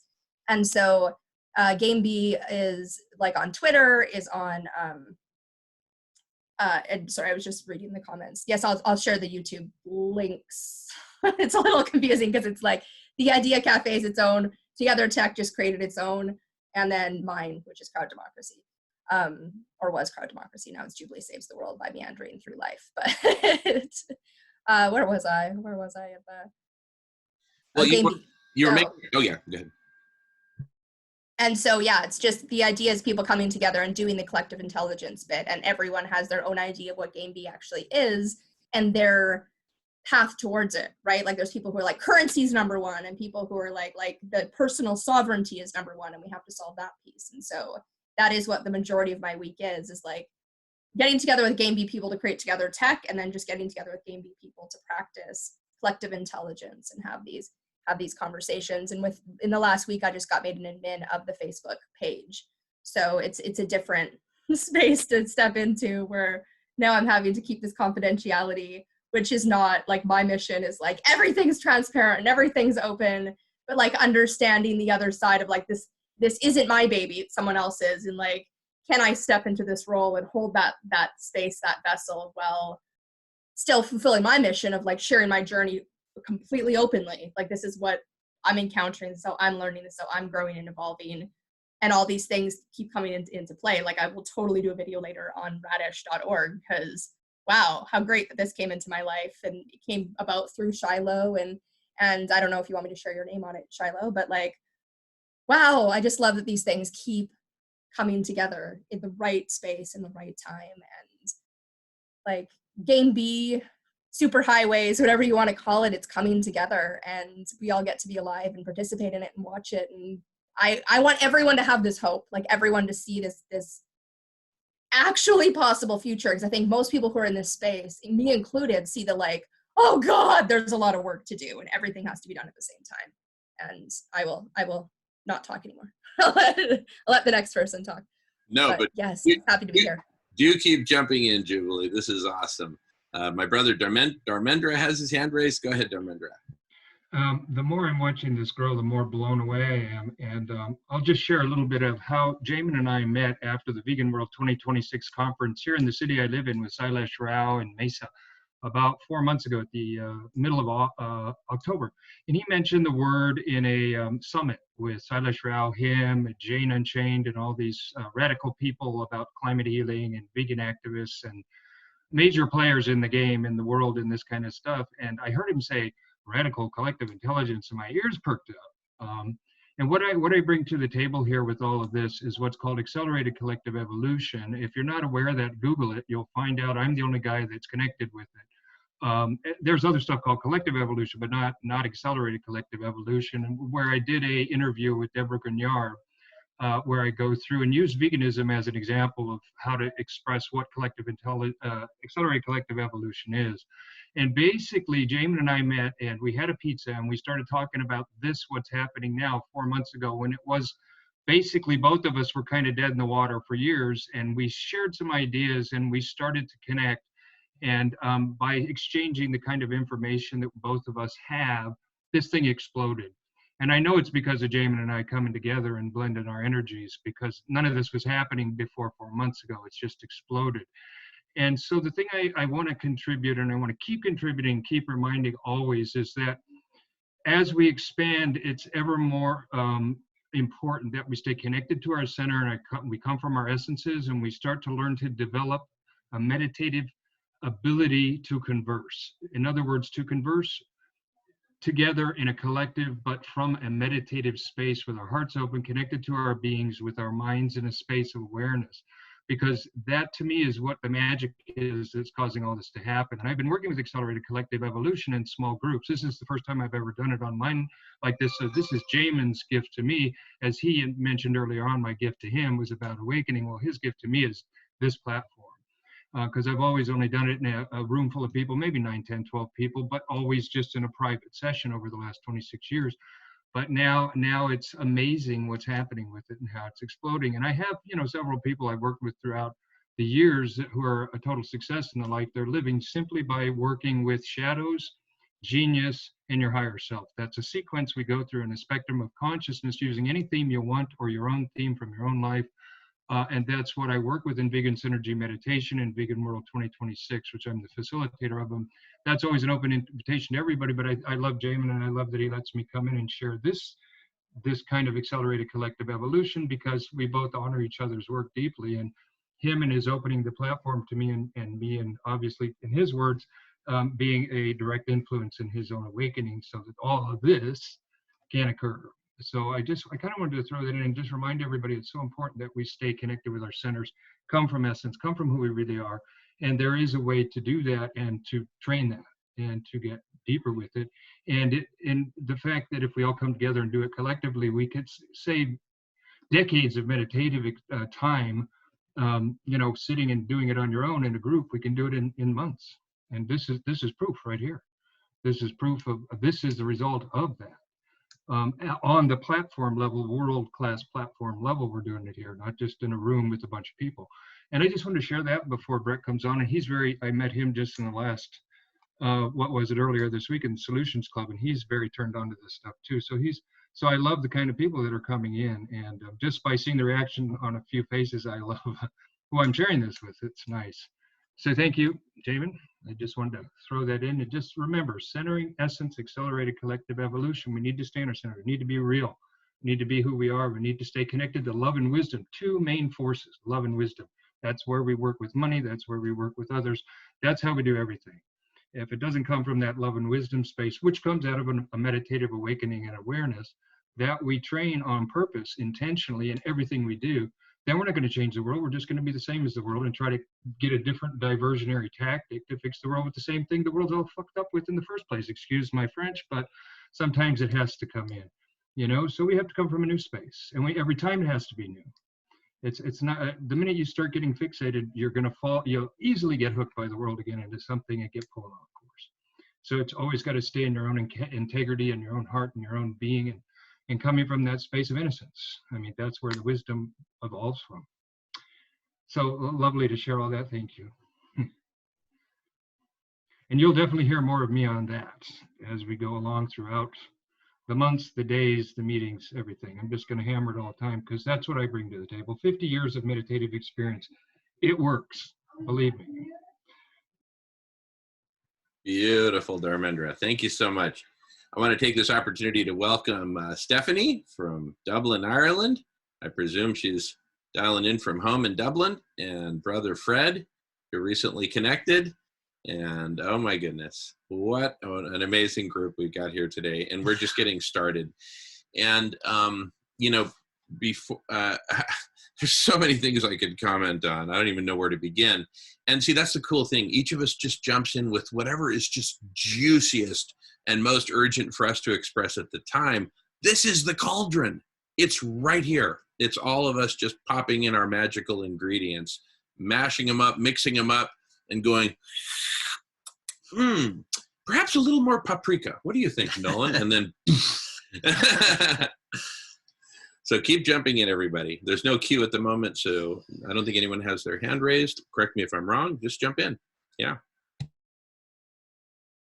Just want to agree with you there, Jim, and also to say, you know, hello to everybody again this week. Hi, Stephanie. How are you, love? Hope you're well. And I'd like to welcome Natalie Pollard as well, who's joined us as well from Cork City this week. Hopefully we'll have another few join in later on when they've finished their obligations and work and stuff. So just, you know, I just wanted to say that and carry on. But yeah, definitely we're all on the right path here. Like, so let's keep going. Let's keep talking. Exactly. Talking is the action.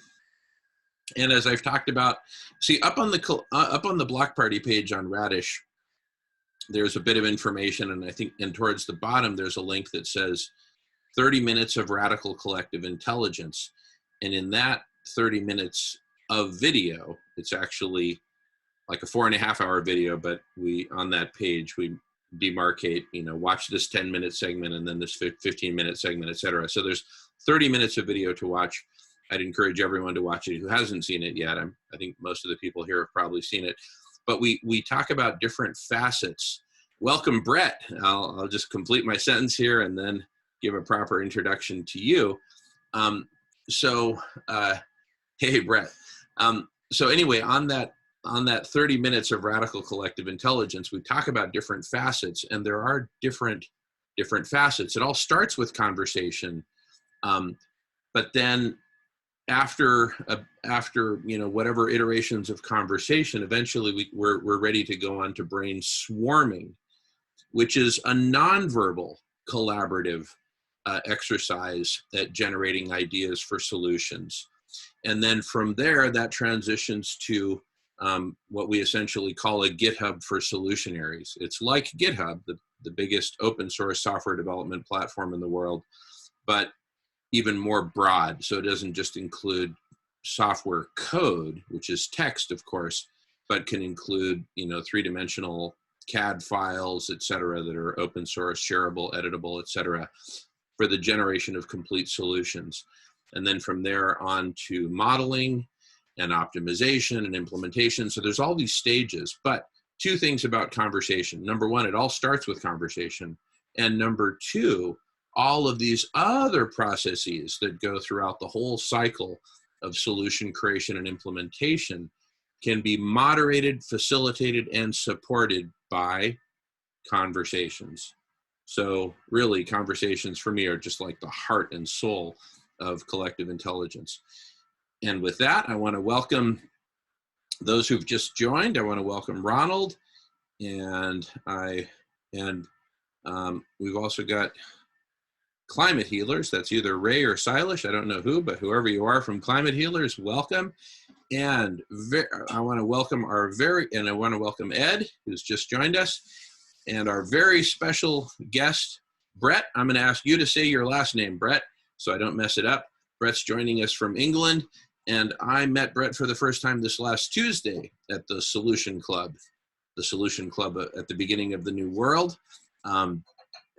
And was totally blown away. And so Brett is about to blow you away. So fasten your seatbelts. You know, Shiloh, pour that extra cup of coffee because we are about to get collectively blown away. And so Brett, I'm going to let you, just so I don't muck it up. I mean, what you're doing is just so amazingly rich. I don't want to even try to encapsulate it myself. Normally I would do that, but you're special. So I'm going to, in addition to letting you pronounce your own last name, I'm going to let you share what you do and just how amazing what you are is. And then please direct the flow, or we can do it together or whatever. And very importantly, if anyone ever wants see, we're recording this conversation now. So if at any point anyone ever wants to pause recording, just do this or say pause. I don't care who you are or what your motivation. I will pause and then we'll work it out. But one important caveat, we are live streaming on both YouTube and Facebook. And those are freight trains which cannot be stopped easily without totally derailing them. So we will continue live streaming even though we pause recording. What I'm recording now will be published later, minus, of course, whatever we pause. So with that long-winded, not exactly introduction, I turn it over and welcome wholeheartedly Brett. Welcome, Brett. Take it away. Thank you for the lovely and generous and enthusiastic introduction. I feel like I have something to live up to now. Very exciting. Yeah, my last name, coming from the .bong guy, I mean, come on, greatest thing ever. I'm still buzzing off that whole PR thing you shared with us. So yeah, my last name is Warshawski, and I'm currently, yes, living in England in the Northeast with my wife and her family at the moment. We have a spiritual marriage, not green cards in either of our countries. I'm from New Jersey originally, so we have to go with the visa flow and resource flow and all those kind of things. I'm currently here for a couple more months, maybe. Jamin, what's everyone's energy or expectations with time and all that? Like, for me to talk without being interrupted, like, how do you want to do that? Should I do like a first 10-minute, 15-minute type of thing, or is there any expectations or needs around that? Yeah, I would say it's really mostly up to you. And I just want to mention very briefly, Brett, I think you're one of those people who I meet from time to time who is just insanely brilliant and creative, but does not have a proportional ego to match. And that is such a beautiful combination.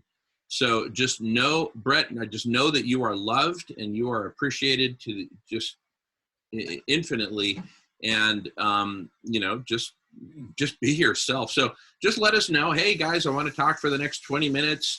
Please, save your questions, or if you want people to jump in with questions as you go, you set the stage. The next 2 hours are really blocked off for this conversation where you are our resident celebrity.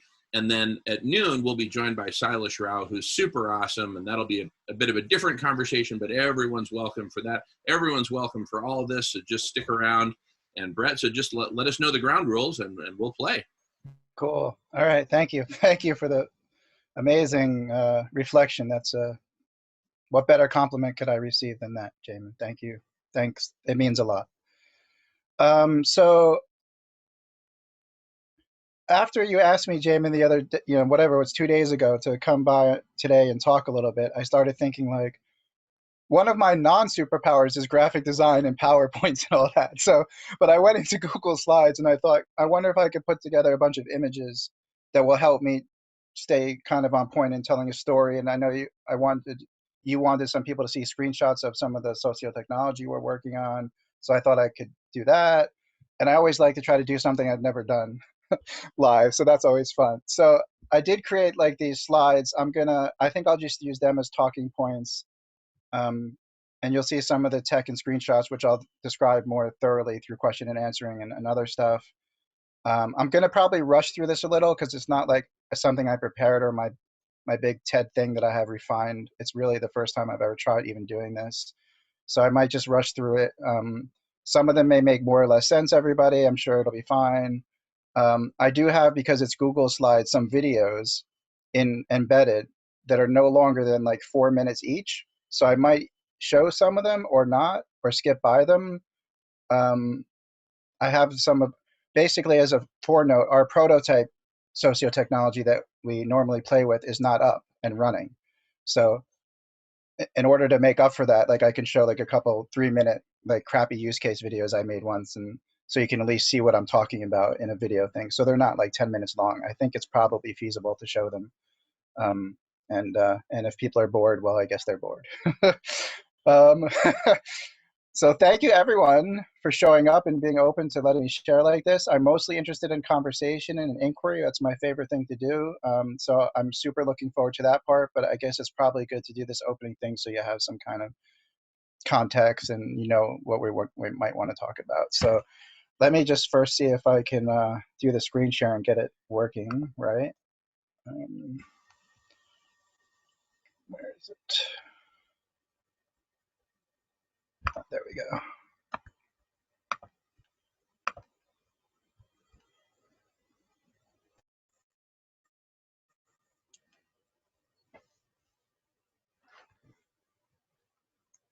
All right, let's see if it pops up here. All right, you all see that? Yep, we see the polar bear with the chainsaw. All right, cool. So I thought I'd start with a little bit of an icebreaker, kind of from the who am I perspective. So my wife made this for me last year. I'm 45 now, and when I was 19, I had what's called a psychotic break in the Western medicine theory and spiritual emergency by transpersonalists.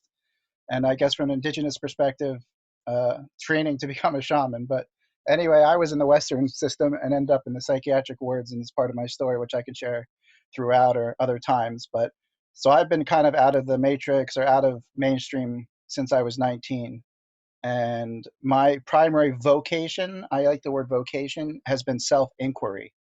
Up until maybe the last few years, which we'll get into some of the things I've learned to become more a specialist in or things I love to do. But really my life's work and my primary vocation has been self-inquiry. So I've always had trouble getting jobs or in the mainstream sense or having a resume that people could understand. So she finally said, I'll make this for you. And that's pretty, it's pretty accurate. My nickname is Bear. I'm super hairy, so my nickname is Bear. That's why the bear was there. So it's a perfect sort of, that's who I am. I don't, when your husband has to get a job, and it's not really his thing. So I guess what I'm about to share is what I call my job now. That was the point of it. This is what I do now, what I love to do, and what I'm good at. And I'd like to do little else other than what I love to do. So I'm not going to talk about it now, but this is a screenshot from our prototype software, which is one piece of a bigger pie. We don't just as a note, we don't only care about or make technologies. It's just one piece of the pie that has to be part of a new paradigm, new earth, et cetera, et cetera. So I'm going to talk a little bit more about myself, and then I've got my cast of characters here: the visionary troubadour, the crypto poet, the spiritual philanthropist, my ode to Buckminster Full of It, which is R. Bretminster Full of It, which is my fanciest and the one I love the most, and Dr. Banana, who is the new paradigm psychiatrist based on my experiences. So a little bit, tiny bit more about me, a theme you're going to find running throughout my life and how I talk and how I present and how I share. And this is in my DNA. This is a screenshot from something called the Gene Keys. I've got this key. For some of you, don't worry if you're not familiar, but some of you are. I have this key 3 times in my chart. So this gift of preservation is about keeping things alive, the rootstock of the past, and building on top of that. And then veneration is knowing your place in the great holarchy of being and understanding how wise and smart or creative or humble you are and how others are and things like that. So I love this veneration. I love the continuity of consciousness. I love where standing on the shoulders of giants. I've got a lot of heroes. Mostly for me, I'm kind of a white middle-class American kid, so I have to admit it's pretty limited from the 60s onward, or the 40s onward, from the beats. So I have to admit it's pretty narrow altogether. So I'm really big on this veneration and preservation. And preservation is also a lot like synergy, really. It's like and taking all these things and putting them together. So in that vein, this slide comes from one of our pitch decks. That's Barbara Marx Hubbard down there. We lived with her during our project time. She recently passed away last year and learned a lot from her.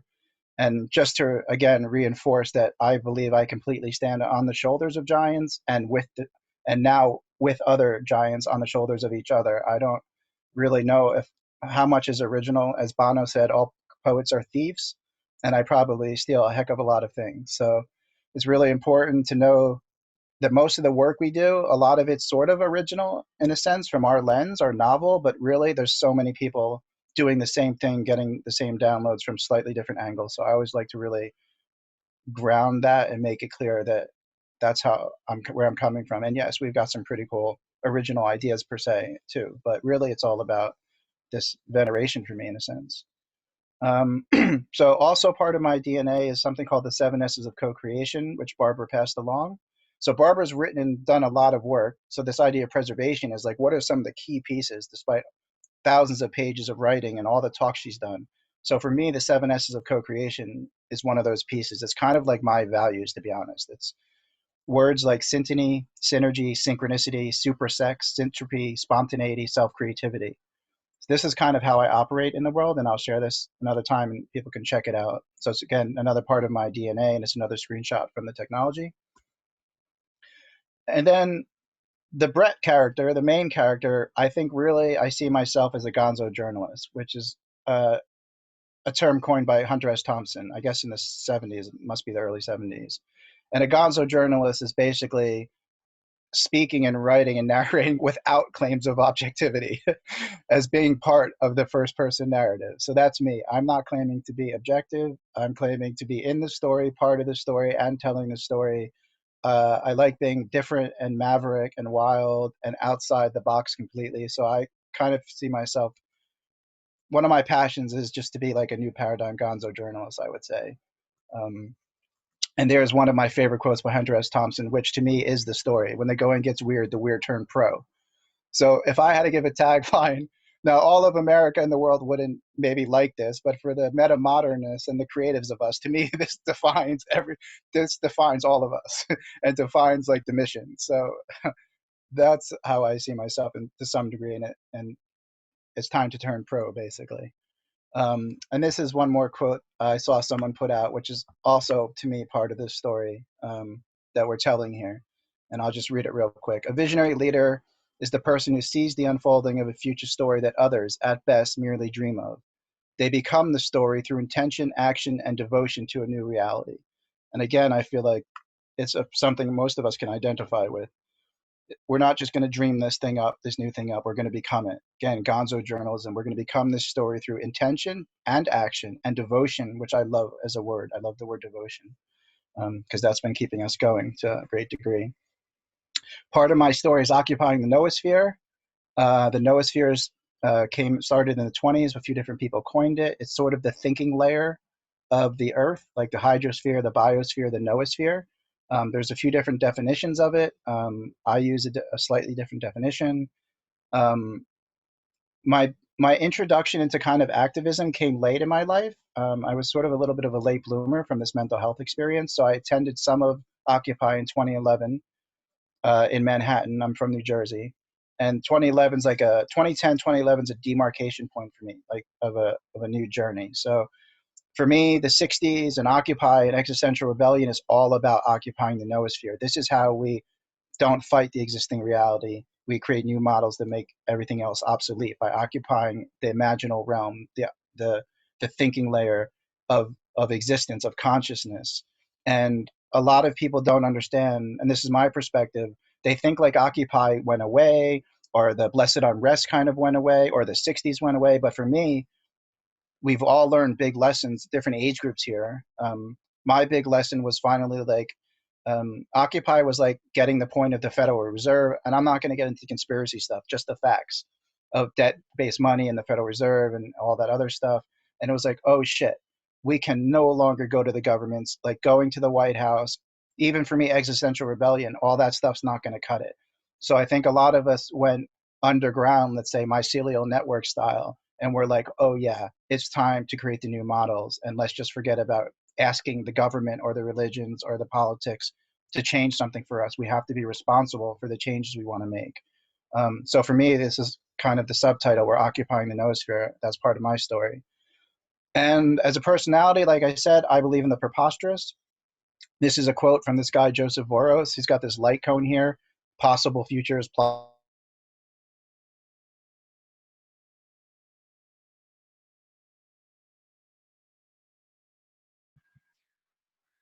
Okay, we froze up here. Hopefully you're not frozen, Brett. Any thoughts, Nolan? Should we turn on Wi-Fi and get the... It's on. Okay. Shall I just of try to switch? realities. Okay. Oh, sorry. I didn't mean to interrupt. We just had a little glitch on our end. Back to you, Brett. Okay, yep. So preposterous is just a word I love. I like the idea of being preposterous, just the way it rolls off the tongue. There's a quote from Russell Brand: "Total revolution of consciousness and our entire social, political, and economic system is what interests me," but that's not on the ballot. He's right. It's not on the ballot. It's not in. We can't solve the problems from the same level of consciousness that created them. So how it's just not. It's never going to be on the ballot unless we put it on the ballot, per se. I don't even think we'll have to put it on the ballot personally. We'll just create something new, but where there are no ballots. But we'll find out, I guess. I think I'm going to play this just to break up me talking. This is a 3-minute video that artistically documents an experience I was part of 3 years ago in Rotterdam, where we had something called Synergy Hub 1.0 experiment, where one of our friends basically talked his way into us babysitting an old elderly care home, 30,000 square meters. It had a church, it had a kitchen, it had a stage area, it had 6 floors of living space, and we got to basically occupy one floor with 30 or 40 of us living there all the time, and people coming through. In Rotterdam, like the tram was right outside, there was a park across the street, and we basically were gifted this space. We didn't have to pay the bills, the Wi-Fi or heating. Our friend managed to like make things work, and because he was really interested in the resource-based economy, and he saw the value in what we were trying to bring with social operating systems and technologies to do that, et cetera, et cetera. And it was just an amazing, like 16 months experiment where we learned a heck of a lot about what it means to follow your passion or your bliss, and also some of the downfalls of that. As sort of anthropologist, it's not just so simple as being free to follow your passion. For example, a lot of people don't know what to do when there's no hierarchy, right? Like we're all learning. It's about deprogramming on so many levels, even the most free of us, and myself included, always. You learn new things when you have more freedom, let's say, or more open spaces. So it was a very super interesting experiment. And I think this video is kind of fun. I think you guys will enjoy it. So I'm just going to go for it. It also has clips of our technology and everything. Oh.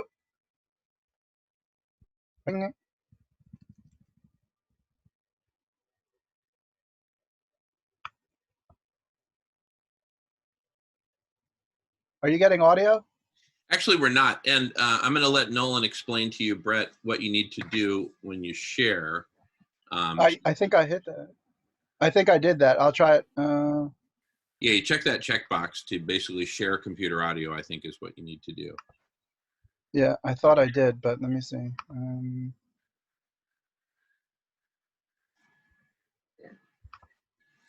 And Brett, you are rocking. I just got to say, I'm speaking for the whole room here. We're just cheering over here on Whidbey Island. So rock on. We've all got our Bic lighters lit.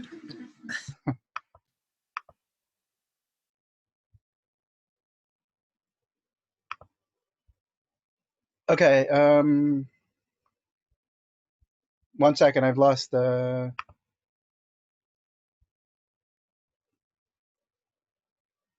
No, take your time, Brett. In fact, it's nice to take a break from drinking from the fire hose.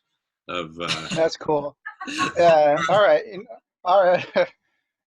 Yeah, I won't be like that the whole time. I don't feel like doing the 45-minute version of this, like where it's just me forever. So I am a little, that is my archetype, sort of manic-y, bipolar stuff, stream of consciousness. But so yeah, that's good to actually take a second. This, by the way, is BrettX instead of TEDx. This is my new franchise, BrettX. So I think maybe I'll go onto YouTube and I'll get the video there, because I actually did it the right way. I think it's because it's on the Google Slides or something. There's some kind of issue. So yes, I can talk about physics and stuff, but I can't quite make out how to work Google Slides. Let's see. And my computer's super slow. Does anybody want to throw out a relate to anything while I'm just doing this? Maybe if someone wants to share a quick relate or some inspiration or anything.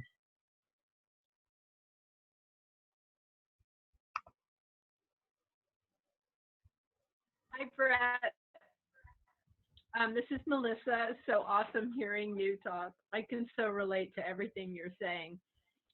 And I just wanted to talk about the hierarchy.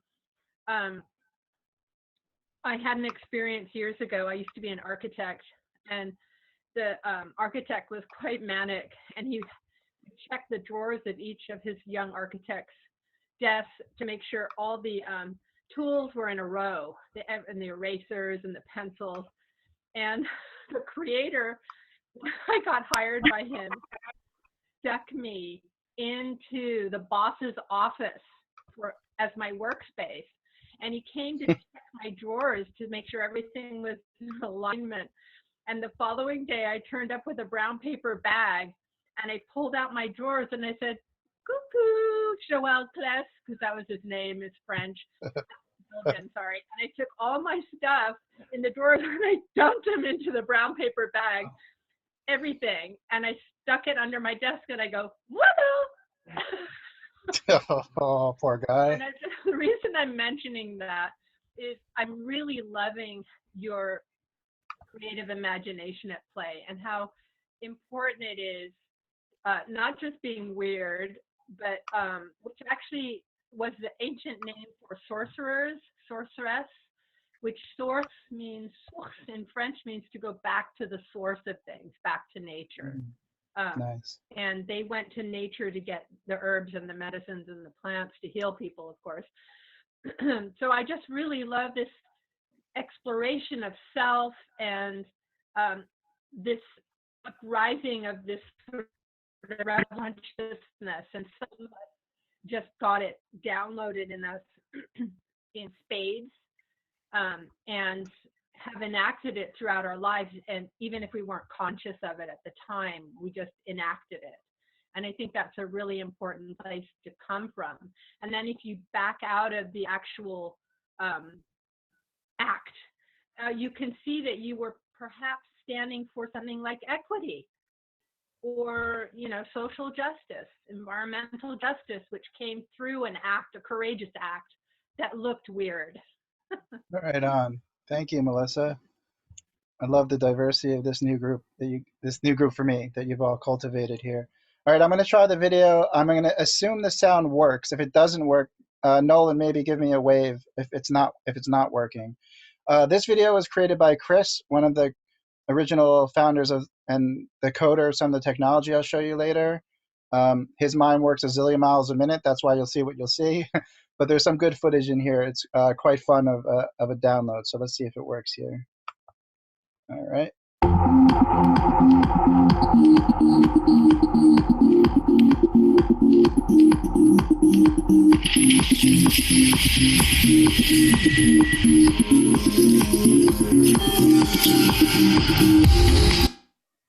Oh, bandwidth. We'll give it a shot, another shot.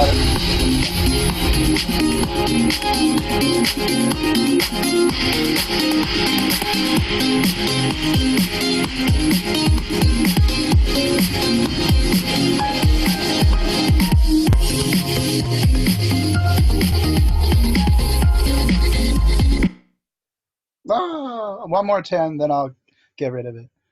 Oh, no, it's fine. Just let it go.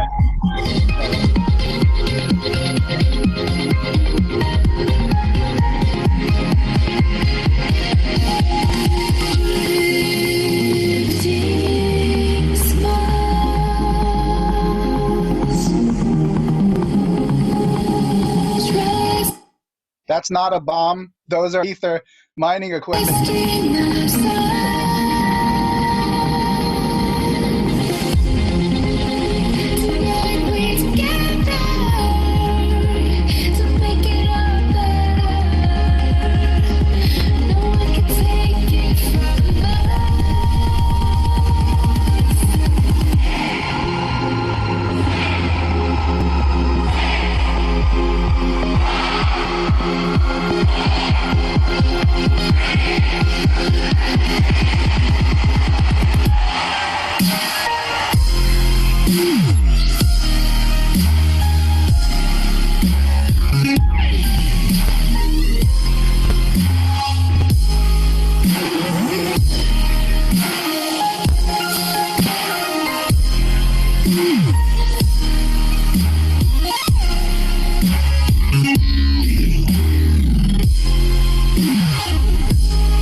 I'll stop it on solution there in Jamin's honor.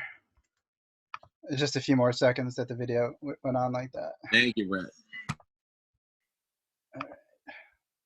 All right, so just as a side note, I'll come back to it. The last bit you're seeing of that spinning ball and the nodes, that's an alternate visualization of the database of the prototype that I'll share in a little bit. So it's important to have different ways of visualizing the same data. So I'll get back to that. So that was our awesome experiment. For me, I get the chills every time I see that video. I love Chris's music and his artistic hyperspeed stuff and all that subliminal stuff, like obsolete government, new map, Polonic map. It's like, I'm digging that. I still dig it, I have to say, after all this time. His version was 8 minutes long. I made a smaller version of it. All right. I would love if at some point you share the link to that video in the chat, because yeah, that was awesome. Yeah, right on. I will. All right, I'm just getting back. Preposterous. Absolutely. New paradigm. All right, so we're back to, that's sort of a lot about Brett Warshawski, you know, the guy on the birth certificate, gonzo journalist, veneration, preservation, the Synergy Hub, and my path, and some of the mental health stuff.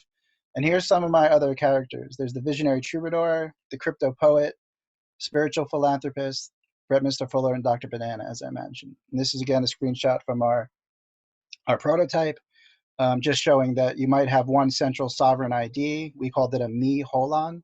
I'll explain holons later for other people. And then we might have sub-characters, you know? So I like to think of this, for those who are into tech, as a reversal of the Sybil attack. So instead of worrying about multiple personalities, we'll just have multiple personalities, and every one of them can have a vote. Maybe. All right, so visionary troubadour, this is the way I've been living. I love this description. I met a guy who sort of mentored me in 2010, and I'll share this another time. I just kind of want to read it quickly because for me it's absolutely beautiful, and it's what I've been trying to embody and wanting to expand, and that is, a visionary troubadour lives abundantly and with ease in an economy of gifting and receiving, in an ecosystem where all are cared for, where individuals and all of life are honored, often in paradise locations that others only dream they can visit someday. They belong to deep and rich, high-trust communities of generosity, often around the world. They're always welcome. They seldom pay for housing, travel, coaching, and education, food. They live a life of rich connection, high adventure, and constant evolution. The world is their home. Their past, their gifts, and their skills are many and varied, and they often give freely, pollinating the world with visions and ideas born of their hearts, with healing and love. So that, to me, is just absolutely beautiful, and I've always loved it and still do love it. And I welcome everyone to consider themselves a visionary troubadour. I guarantee you've all been doing very similar things. I got to change the picture. My other avatar, crypto poet, a lot of my friends know me as. I've defined a crypto poet as an avatar with special powers of imagination and expression who openly shares the most hidden information in existence. I often talk in riddles or write Facebook poems that are sort of like, I don't know, James Joyce meets Robert Anton Wilson, so maybe one person out of a million understands about 1/10 of what I'm saying. But I can guarantee you 100 years from now or 20 years from now, it will be looked back as some version of vision, prophecy, whatever. Not because I'm really a prophet, mostly because we're going to learn to co-create the future rather than being its victims, as Bucky Fuller said. I don't have a picture, so spiritual philanthropy. This is just an excerpt. I'm not going to read this. This is my life's work. In the Gene Keys, for example, you have a life's work and a life's purpose. Your life's work is more what you do outer, actively in the world. In 2011, I started talking about this. Spiritual philanthropy is simply the love of love, whereas philanthropy is the love of humanity. Spiritual philanthropy is about the ability to share many different things and invest into really consciousness itself, or the ground of being or love, and understanding that when we invest ourselves that way, everything will be produced. So we want a realization of our I rather than ROI, a return on. We want a realization of our deepest self, our deepest I, which is also part of the bigger I in a holographic sense. So spiritual philanthropy is very based on holographic type principles. And we've been living this way. It's a big part of our projects and our work that I'll be sharing. And from one little slice of that level of money and philanthropy, rather, because spiritual philanthropy is not about traditional philanthropy of money, it's one piece of that. Our project has received over about 300,000 in cash. And when I added up the Synergy Hub and all those gifts and what we would have paid for that kind of space, I think our project has probably received over 10 million, at least, in kind healing and travel. And I got married at one of these events, a spontaneous wedding I had. So like we've done pretty well for ourselves on this gift paradigm ethos and spiritual philanthropy. Of course, it's foreign to most people. They're not comfortable, with the word spiritual, et cetera, et cetera. I don't know if it'll be called that 100 years from now, but I do believe we can't get through the eye of the needle without a gift paradigm or a spiritual philanthropy as a civilization. So it's been working for us. I just want to scale it up, really. Like, where's the next million, billion, the next building, the next set of buildings that are all gifted to the thing? And then there's Dr. Banana, who is a response to being instituted in the psychiatric ward. My mission is to transform perceived mental illness into a blessing. I purposefully use perceived mental illness because obviously semantics matter. There's really no such thing as mental illness if I was going to be practical about it, because it's a whole system. Your whole body is working together. It's not just serotonin in your brain. And just because you might see things or feel depressed or hear voices and it manifests that way, it doesn't make it a mental illness. It's a body, it's a whole system's dis-ease that's manifesting that way. And clearly when you call something an illness and pathologize experience, we've already gone down the rabbit hole of having to fix it and deal with it and medicate it, et cetera, et cetera. So Dr. Banana is sort of my homage to Patch Adams, really. He's kind of a hero. And I got to meet him. He's actually in person equally as amazing as you might think. He's one of those people that seems to be the kind of person you see in print or on video. He felt really consistent with that kind of the image of Patch Adams. This was another thing. Okay, so my favorite character is probably R. Bretminster Full of It. For me, in my little pride moment, I was like, this is the coolest name I've ever come up with in my preservation meme thing. I just love that he was called Buckminster Fuller, and I came up with Bretminster Full of It because I'm so full of it, obviously. And this graphic somebody created for me, so there's Bretminster Full of It with the preposterous. And this is the story from this point on, that Bretminster Full of It is sort of the gonzo journalist for everything else I'm about to share, and kind of maybe why we're even here today in a sense.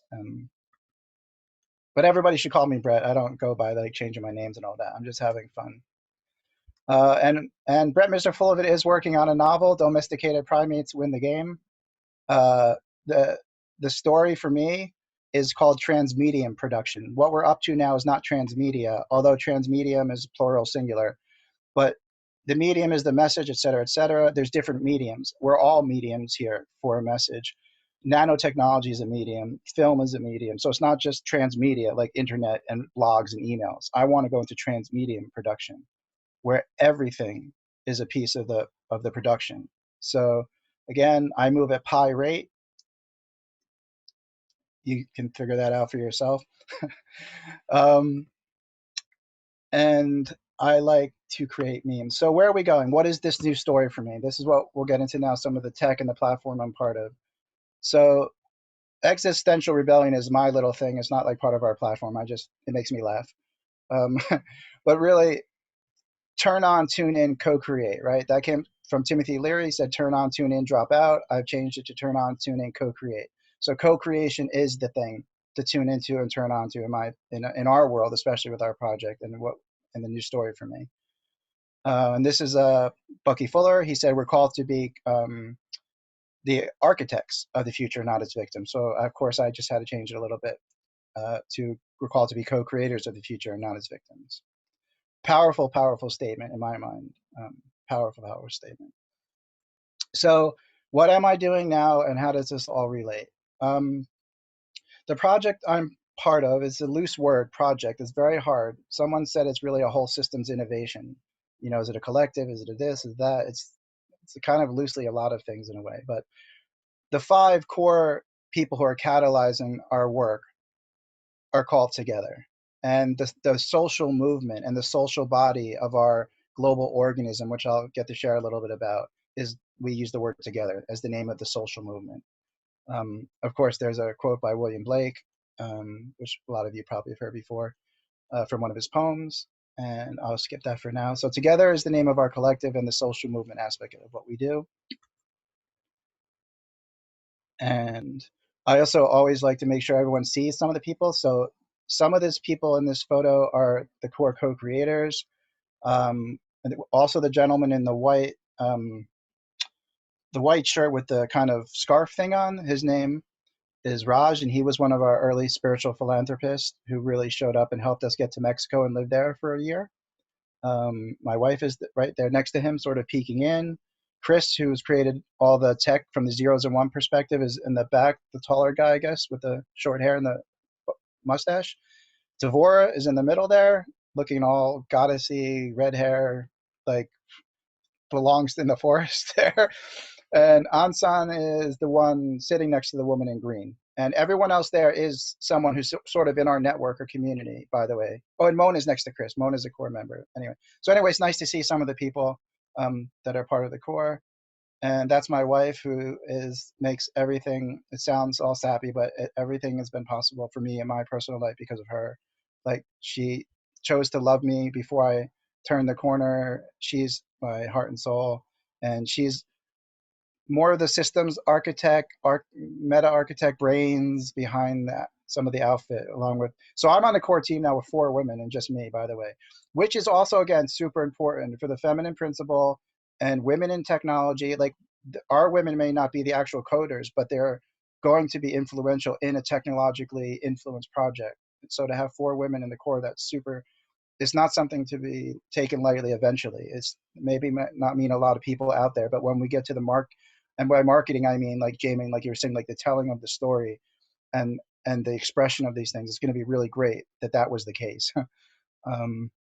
So her name's Andrea, and sometimes she's called Tan, T-A-N. All right, so this is what we're doing. We're creating something we call the Together Life System. The Together Life System is a whole systems innovation with different pieces that make up the whole. Every little piece is really an innovation itself, which again, Jamin, goes back to a lot of what you've shared about having to innovate in all those different sectors in order to actually create a new story and a whole system shift. So we've been lightly like alpha versions of many different things rather than full on creating one type of application or one type of process or one type of model. We've chosen to dip our toes into many things and specialize in trying to co-create the whole in a way, or to create a blueprint that can then people can come along, which I'll share more about, and now actually co-create the thing more than anything we've ever even come close to doing. So one of the missions is to take synergistic co-creation to scale of the Together Life System. Synergistic co-creation, we use the word specifically just because it's more than just co-creation that maybe people are throwing around these days, or the business definition of co-creation. And if you look up in Wiki, there's actually a business definition for Wiki. So synergistic co-creation, a little bit different. This is a model looking at 12 sectors. Barbara Marx Hubbard's Wheel of Co-Creation we use as inspiration. And what we're looking at doing is we've got applications, basically, social and then digital, for things like governance, sharing IP, sharing resources, resolving conflict, synergizing processes, models. All these things will be applications that express themselves in technology. We call them synapses, right? Synergistic applications. So the global brain and the global nervous system has to have synapses. Obviously, the global body, they're everywhere in our body, synapses, and chemicals. And we look a lot at Chinese medicine and biomimicry. So that's what we've been looking at. We've been trying to create all these pieces, and we always try to experiment with them on ourselves first. There's really no just making something up around here. Like, we have an idea of how we want to share money and resources, so we do it. Yes, it's only within 5 or 6 people, or sometimes 8 or 9, but it's still, we're doing the experiment the best we can in that little group. So that's what we're up to, creating a whole system that includes a social body and a movement, and therefore art and marketing and technology and healing and everything under the sun. I mean, it's literally a whole system. And there's a street sign in California somewhere. So we use the concept of holons a lot. Holon was coined by a guy named Arthur Kessler, probably the late 60s. You have to all forgive me with some dates and things like that. He was a cyberneticist and systems theorist, et cetera, et cetera. He wrote a book, I think, called Ghost in the Machine. And he basically looked around in the world and thought, wait a second, everything seems to be a whole in itself and a part of something else, like a subsystem or a whole greater system, or even synergy, with the Vesica Pisces. And he's like, wait a second, if I'm honest, what am I looking at? A bunch of wholes and parts. So he made up the word holon. Beautiful. So holons became used in some system sciences. Ken Wilber has made them famous from the integral perspective, using the idea of holons. I would say we're not using the idea of holons in a one-to-one isomorphic way, like in the most standard scientific way. We're using that as an idea, as a lens, as a meme, and things like that. So for us, basically, Web 3.0 equals Earth 3.0. That's why they're happening together, a new internet and a new Earth. And I love this personally. We went from flat to round to holonic. So for us, it's about this holonic perception. And I'll just read that real quick. The Together Life System isn't just a digital technology. It's a new social design. When we perceive the planet through holons, we experience it entirely differently. The shift is akin to the transition that was made when we started to see the world as round instead of flat. Using holons is a technical shift and a perceptual shift. It's a paradigm shift. And then Terence McKenna actually did not say this, in case anyone's wondering, but I made this I made this graphic up because I thought it was fun, because there's a famous saying that the map is not the territory, that was created by a semanticist in I think the 20s, Alfred Korzybski,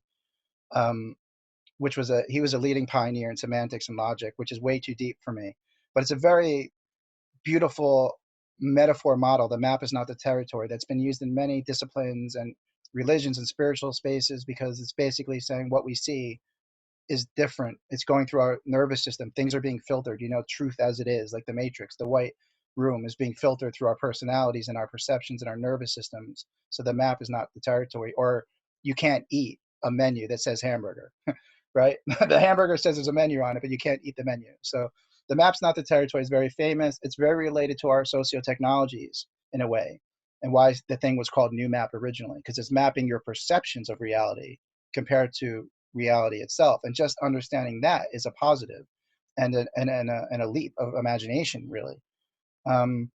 So ironically, potentially New Map is the territory because it's subjectivity and it's perception, and it's not we don't have to claim the absolute truth anymore. So technically it may be the territory. I always had fun with that. So it's not a metaphor.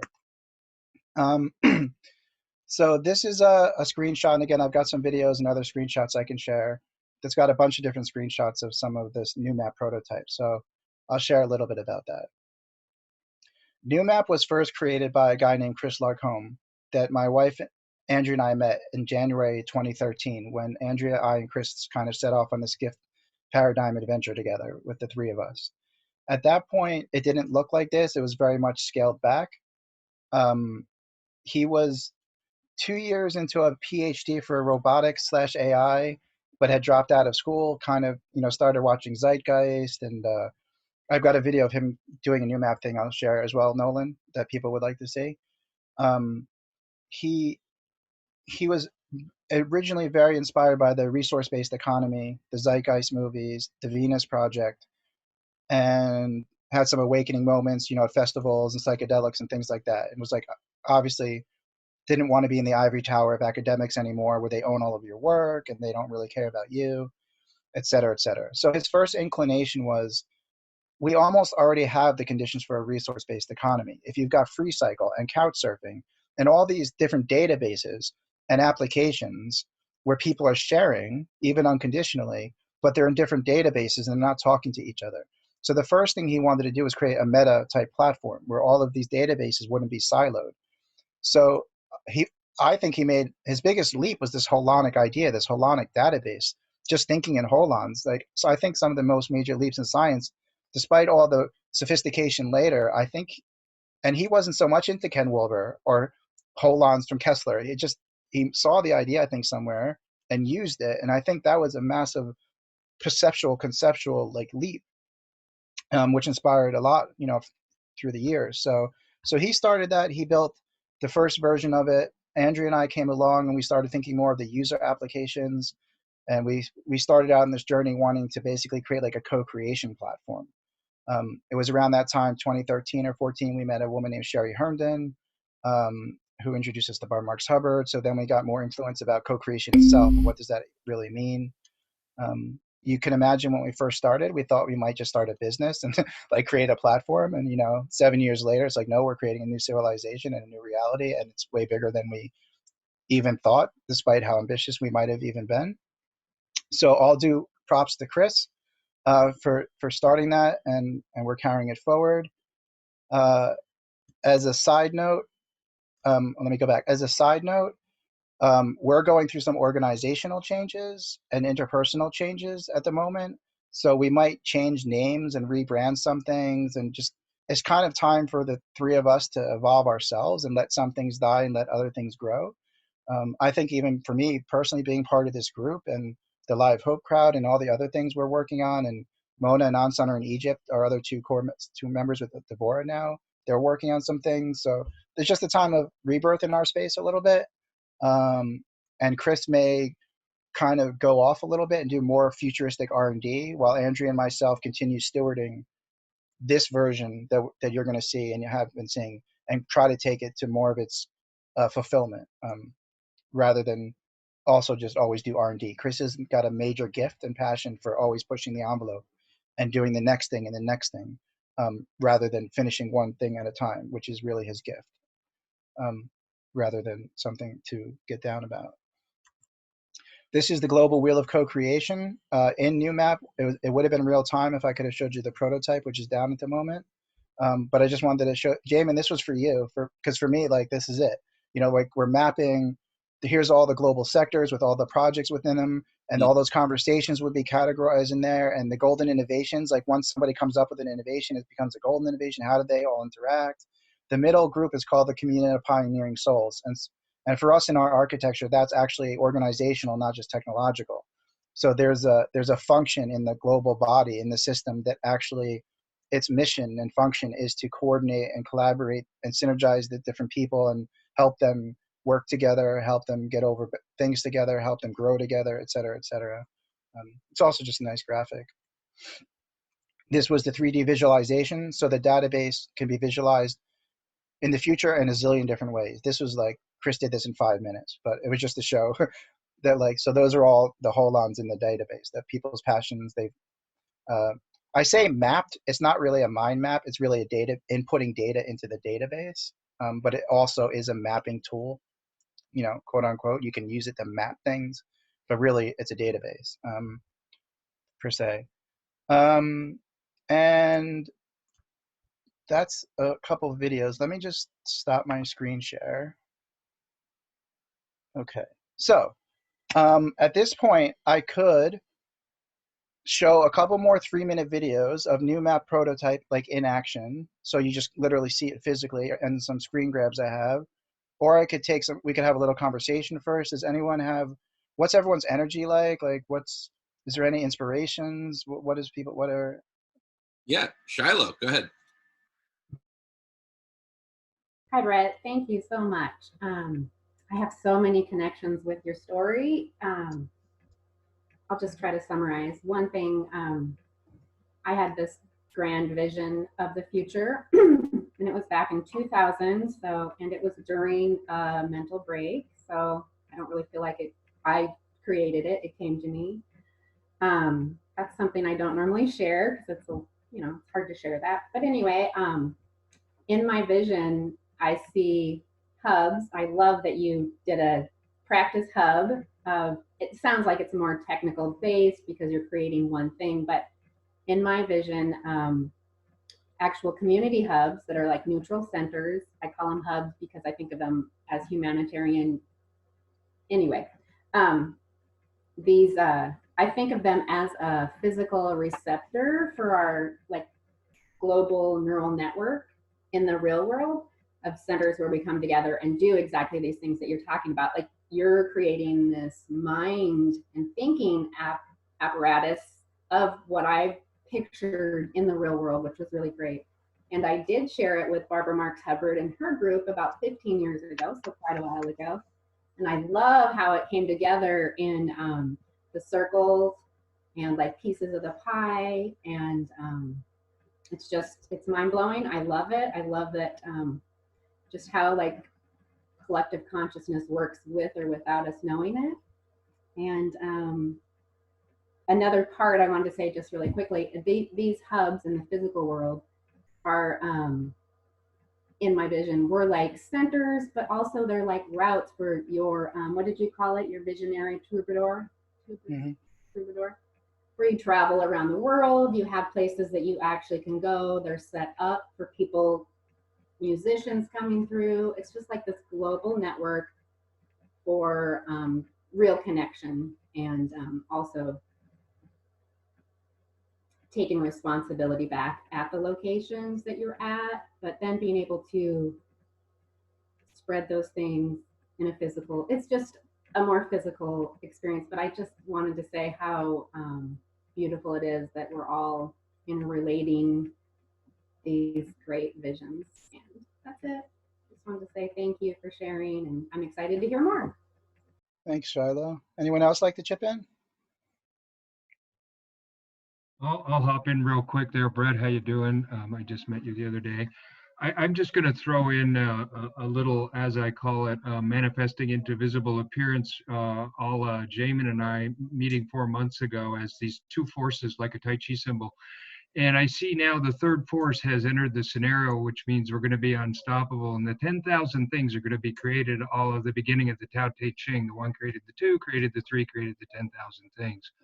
So welcome into this space. I can't wait to see how this rips open, because you got a spirit like me, and you got a creative visionary capacity like Jamin, and you're kind of like the neutralizing force between the two. So this is going to open crazy. I can't wait. Yeah. 1, 2, 3, 10,000. That I would qualify that as pyrate. Mm-hmm. That's how it works, baby. Anyone else like to share anything?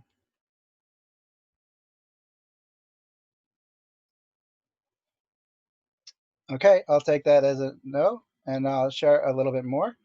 One thing I didn't share in the slides, I'm just going to put my screen share back on while I'm talking, is I'm just going to, sorry. Is my screen share working again? Yes, yes. Okay. So one thing I kind of skipped over that I just wanted to share real quick, I shared it the other day in the when I was with Jamin and the community here for the first time, is that the Together Life system is founded on something we call organomics, right, instead of economics. And we're really interested in how we all do things compared to what we do, how we go about producing innovations, how we go about producing communities, how we go about life, not just what is the ends justifying the means, etc. So my wife wrote a beautiful little PDF I'll share as well in some place where everyone can access these things about organomics on the vision level. And I'd really like to share that in honor of her, number one. And just to, again, presence that for us, it's super important in this new reality, at least that we're creating, to be organomic, and there's values there, like not wasting things. It's very much based, again, Dharmendra, is that how I would pronounce your name? Is that right, James? Dharmendra? Yeah, she's been studying Chinese medicine the past 2 years for her own health concerns. So that came into the architecture, and the systems thinking now. So it's all about the flows of the energies, the flows of the things. So I coined a word based on holons, right? This is another fun piece, and I'll just skip, called holonic cryptocurrencies. So there's a group called Metacurrency, and they're behind Holochain, and they coined a term called currency, CURRENT -SEE, right? Currency, seeing the flows, going from currency is just money, is fiat, into actual currency. So for me and our system, I'm hoping it ends up being where every piece of data that is inputted is a holonic cryptocurrency, whether it's an intention, a resource, a vision, a passion, a skill, an organization. These are all holonic cryptocurrencies that we can use to manage and measure and react and respond to the flow. It's kind of like Bucky Fuller saying he created Dymaxion map to watch trends and resources and things. So we're just taking that to like the nth level, you know, like the super nth level. Also for me, it's what leads to a gift paradigm and makes money obsolete, not because money's bad, but it's because we've actually created something finally that's just so much more kick-ass and more fun that it's just the natural thing for it to do. So it looks like my I'm just gonna stop my screen. Oh, sorry. Technical issues. So yeah, so orgonomics is like a foundation piece, at least theoretically, and all that, and how we're approaching what we do.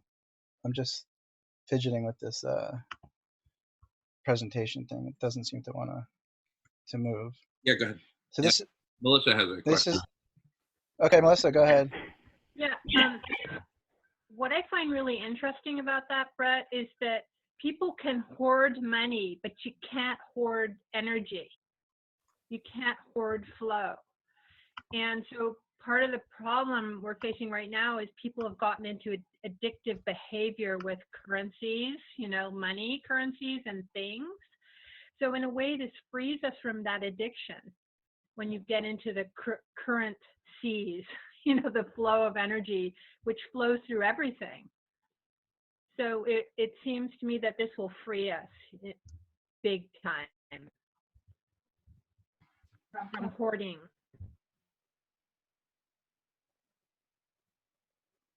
Yeah, right on. Anyone else like to relate or share? I just want to second what Melissa said. It's kind of like, you know, when I've suffered from different forms of addiction, whenever I'm just awash in love and co-creativity, I easily lose my attachment to whatever I was addicted to, whether it's money or a substance or an experience or whatever. So I just want to second that. I also want to welcome the folks who've joined recently. Jeff, welcome Jeff. Super excited you're here. Le Maxil, however it's pronounced. And feel free to introduce yourselves and say hello. We're kind of flowing here. Back to you, Brett. Cool. So let's see if this is working again. So this one's for Jamin as well. I thought of you, and I had to put it in there. I don't know why. It made me think of you from the other day. Thank you. Awesome. And we must remember to have fun. Gonzo journalism, co-creation, celebration. Ironically, my life's purpose in the Gene Keys is celebration. So I'm all about celebrating and flowing and realizing this stuff. And this is my wife's niece. I always love that picture. So you will be synergized. Seriousness is futile. And in terms of currencies and money and tokens, I don't have much interest in cryptocurrencies as they exist or DAOs. Tokens are futile to me. For me, the earth will be holonized, right? When we holonize the earth, that's not about colonizing. Holonizing is about parts and wholes, sovereignty, co-creativity, interconnection, interdependence. And that's the Brett, not the Borg. So the end of that story, just to bring it back, like, fuck yeah, let's occupy the noosphere. And this was a clip from the last scene of the movie Tomorrowland, which I absolutely love. And just so it's on video, I plan on making the sequel to this in my own way, because I love the ending, basically taking the ending of this movie and seeing what would happen from a different lens. So I'm not going to play the video here because of the issue with the this thing.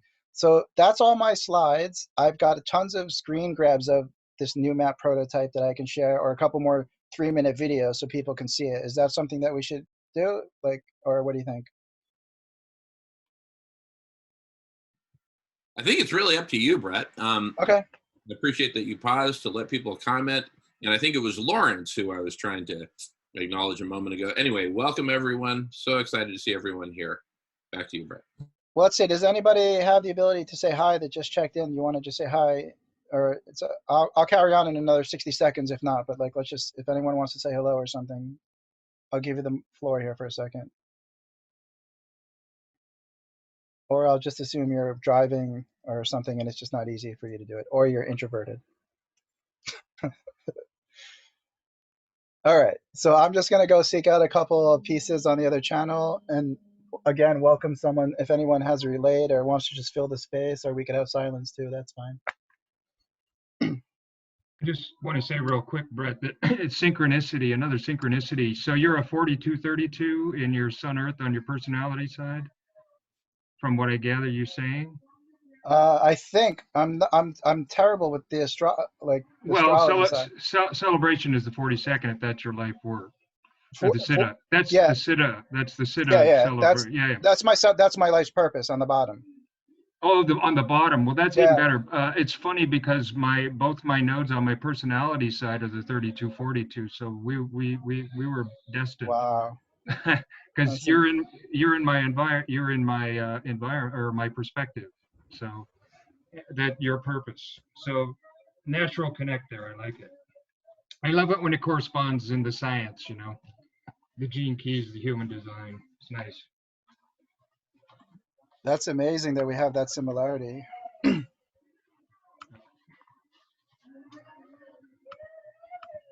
All right, let's see. The first thing I'm going to do is I want to show this Tomorrowland video. So we'll bring it back to another like inspirational 2-minute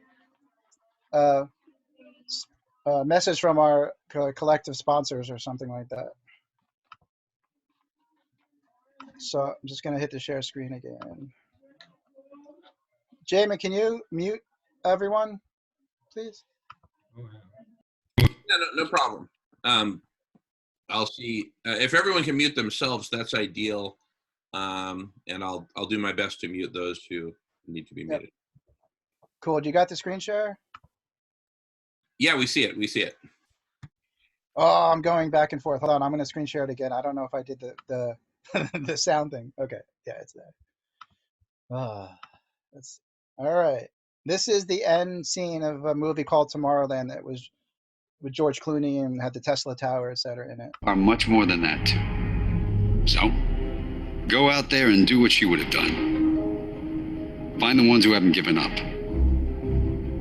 They're the future.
Cool. So, am I back on audio? Yeah. Right. You're back. You're back. Yeah. So, I hope you guys enjoyed that. I personally love it. What I love about that number one is that I feel it's sincere in the sense of about cross-cultural, cross-age. The thing that we're all about to do needs everybody. Everybody, as Barbara taught us in some senses, everyone's required. Everyone's needed. Every skill set, every experience, all the wisdom, collective intelligence, right? Radical collective intelligence also means appreciating not just mental capacities, but experiential capacities and lifetime capacities and autistic capacities, whatever it is. So everyone's needed. I love how they all end up in the crop circle, basically, in the end. But so, and also, Jamin, from the marketing, because I want to tap into you, bro, like in the future, like, because I love the marketing and the memes and the words. Yeah. Like that for me is the thing, like those tokens, although I said we're not going to tokenize stuff, but like I love that meme of like starting to drop some kind of like thing like that around the planet and getting people, it's like an alternate reality game, you know? Actually, like my greatest dream is really, I would say, in the most thing that's out there that's not novel is an alternate reality game is what we're doing. Like we're really just creating the most massive alternate reality game that probably ever existed on one level. It's one way to put it. But I want to have fun. I want to use laser projection mapping. I want to drop into New York and start broadcasting holons on the buildings without telling anyone. And if they get arrested, who cares? We'll bail them out. We'll have a fund, you know, the bailout fund, you know, for all of the guerrilla ontologists, as Robert Anton Wilson, who's one of my heroes, coined the word guerrilla ontology. Guerrilla ontologists basically jump out of the woodwork in the shadows and create cognitive dissonance. So I'm really into like moving to the next level of my own artistic expression, I would say, for the good of all, but I want to go next level personally. Like I want to have the impact, the positive impact, and I'll speak for myself. I'm sure other people feel the same. So it's not like ego based, but I do. I want to have more impact. I want to get the solutions going. I don't want to wait much longer per se. I'm with divine timing, so I'm never really out of space, but it's just like, I want to just get to the next thing where we have the resources and the people and we have what we need to actually get on with the implementation of a new paradigm, you know?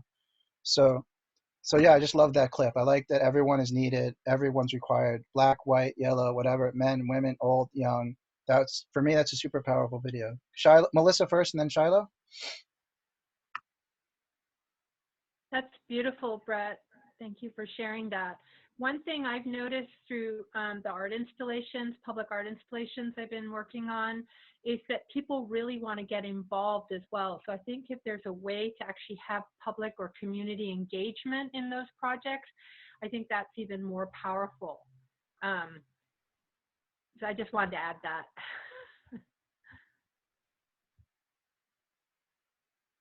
Oh, I love that, Melissa. Two things now that Melissa said that. First, I wanted to say it's pretty synergistic that both your group is called Together and Jubilee's has a group called Together Tech, working on the same things. I love that. And Melissa, I'm so with you. My dream is to actually use art as the means. Like, I've been so isolated by myself, but I'm making all this art all the time. My dream is to go to different communities, share with other people like you in the physical, the idea. I had a dream that I could do a multi-level currency based on sorry, I get so nervous when I start talking. On the MetaCurrency project, I like designed my own currency like for humanitarian back in 2012 based on that. Anyway, it was my dream to go to these communities, give them this actual value system that there is one small part that is tradable, but then there's like the reputation currency within it. So everybody has their own, and they're also like measuring their humanitarian value, measuring their environment with science. And then they take their measurements and they like deposit this information, collective information, into the hubs. And then we start to have a map through this collective intelligence, basically, that we're actually making it visible so we can see where there's pollution in our land. We can see collectively our neighbors, we get together, we plant plants that pull that pollution out of the dirt, we do things to clean the water, and we're recording that at our hubs. So that was my dream, was to be able to go to these communities, all different types of communities, and give them this platform, you know, suggest they start a center that they can meet at, but also give them this type of currency that they could trade parts of it, they could report things and improve upon it, and then it can be shared to the greater public. So I'm totally with you in finding a way to involve the community, finding ways to show them their different types of wealth, like how many trees do you have in on your property?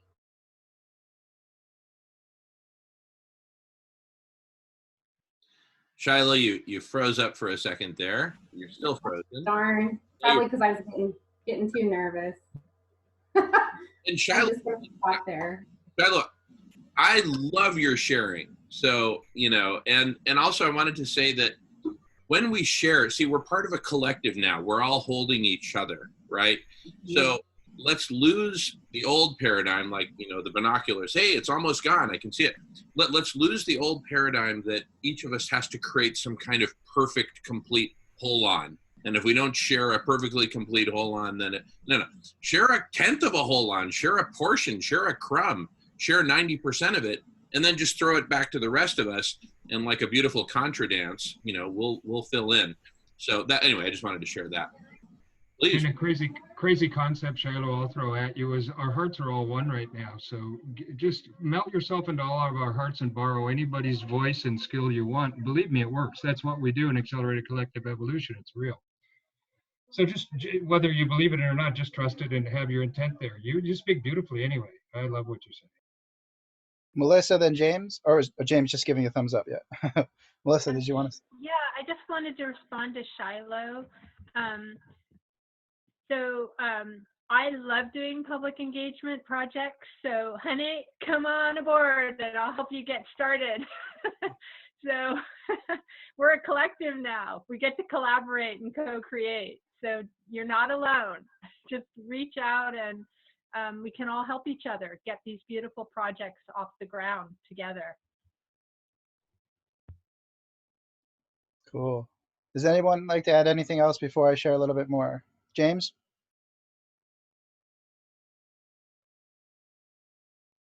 Yeah. Can you hear me? Yeah. Yeah. I just wanted to say there. Well, first of all, anyway, great talk there, Brett. I love that. I loved your presentation, and I love the idea and your vision. And just going back to something that you mentioned at the very start of your talk there as well about, you know, us approaching governments for help or anything else like that. I just think it would be a futile exercise now and a waste of our time even to ask anyone who's designed the system to suit the few rather than the many, like to for help to change it. That's just a futile exercise now. We need the help of the people now, and because, as Jamin said last night, we have been deserted, abandoned by our governments, and it is up to the people now to help each other, you know. But take it from that, I'm going to just give a quote. It reminds me of Schopenhauer's quote, because what we're saying here and what the last lady speaking there, I'm sorry I missed her name again, was saying about, you know, she gets a bit nervous and everything. So did I when I started this, and that's a good, you know, that's just a good thing. Nerves, we can all learn to overcome our nerves as long as we continue to talk. It doesn't matter if it's a half a sentence, as Jamin said, as long as the sentence is out there, the words are out there, and as long as the words are out there, somebody can latch onto them and expand on them. Like, so that's what we're here for. And we are the few at the moment. We are the few at the moment. What I'm going to go with Schopenhauer's saying is that all truth, I'm sure some of you know this, all truth goes through three stages. That first, it is ridiculed. Secondly, it is violently opposed.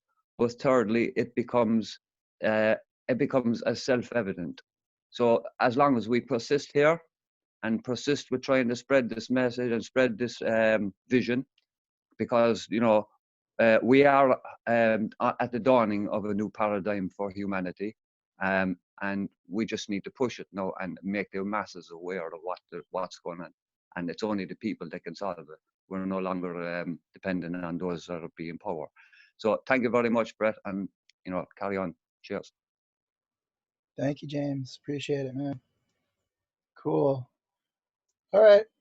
I'll share a couple more, like 3 to 4 minute clips, and then we can just finish the rest of the hour having conversation, etc. I just want to reaffirm that what I'm showing you is actually a prototype / proof of concept. I also want to reaffirm that it's freaking awesome in a way. And it's also like 1% of what is coming collectively and 1% of what we want to do as we get to doing it. And I also want to reaffirm, because a lot of people come away when I speak thinking, remembering only technology, or thinking we're just building technology, internet technology, I should say. So I want to just reaffirm that I use the word socio-technology, which is really the conversion of social processes and social frameworks with technologies. Also technology, and I'm not really going to quote this the right way, but like the etymology of technology is about craft and skill, and techne means different things. Like other people could probably clarify me, or we could look it up. But so for me, there's spiritual technologies, there's emotional technologies, there's, governance technologies, internet technologies, physics technologies, et cetera, we all get that.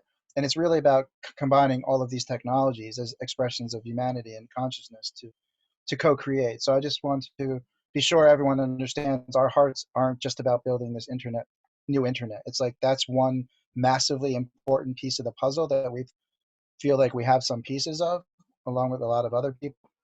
And it's obviously kind of like when the fetus is born, and I think it starts with the heart maybe, like a global communication system that matches our needs and frequencies is super important. For me, one of the things that is hard at scale non-locally across these time zones and countries is trying to use Slack and Facebook and Asana and Basecamp and all these different things.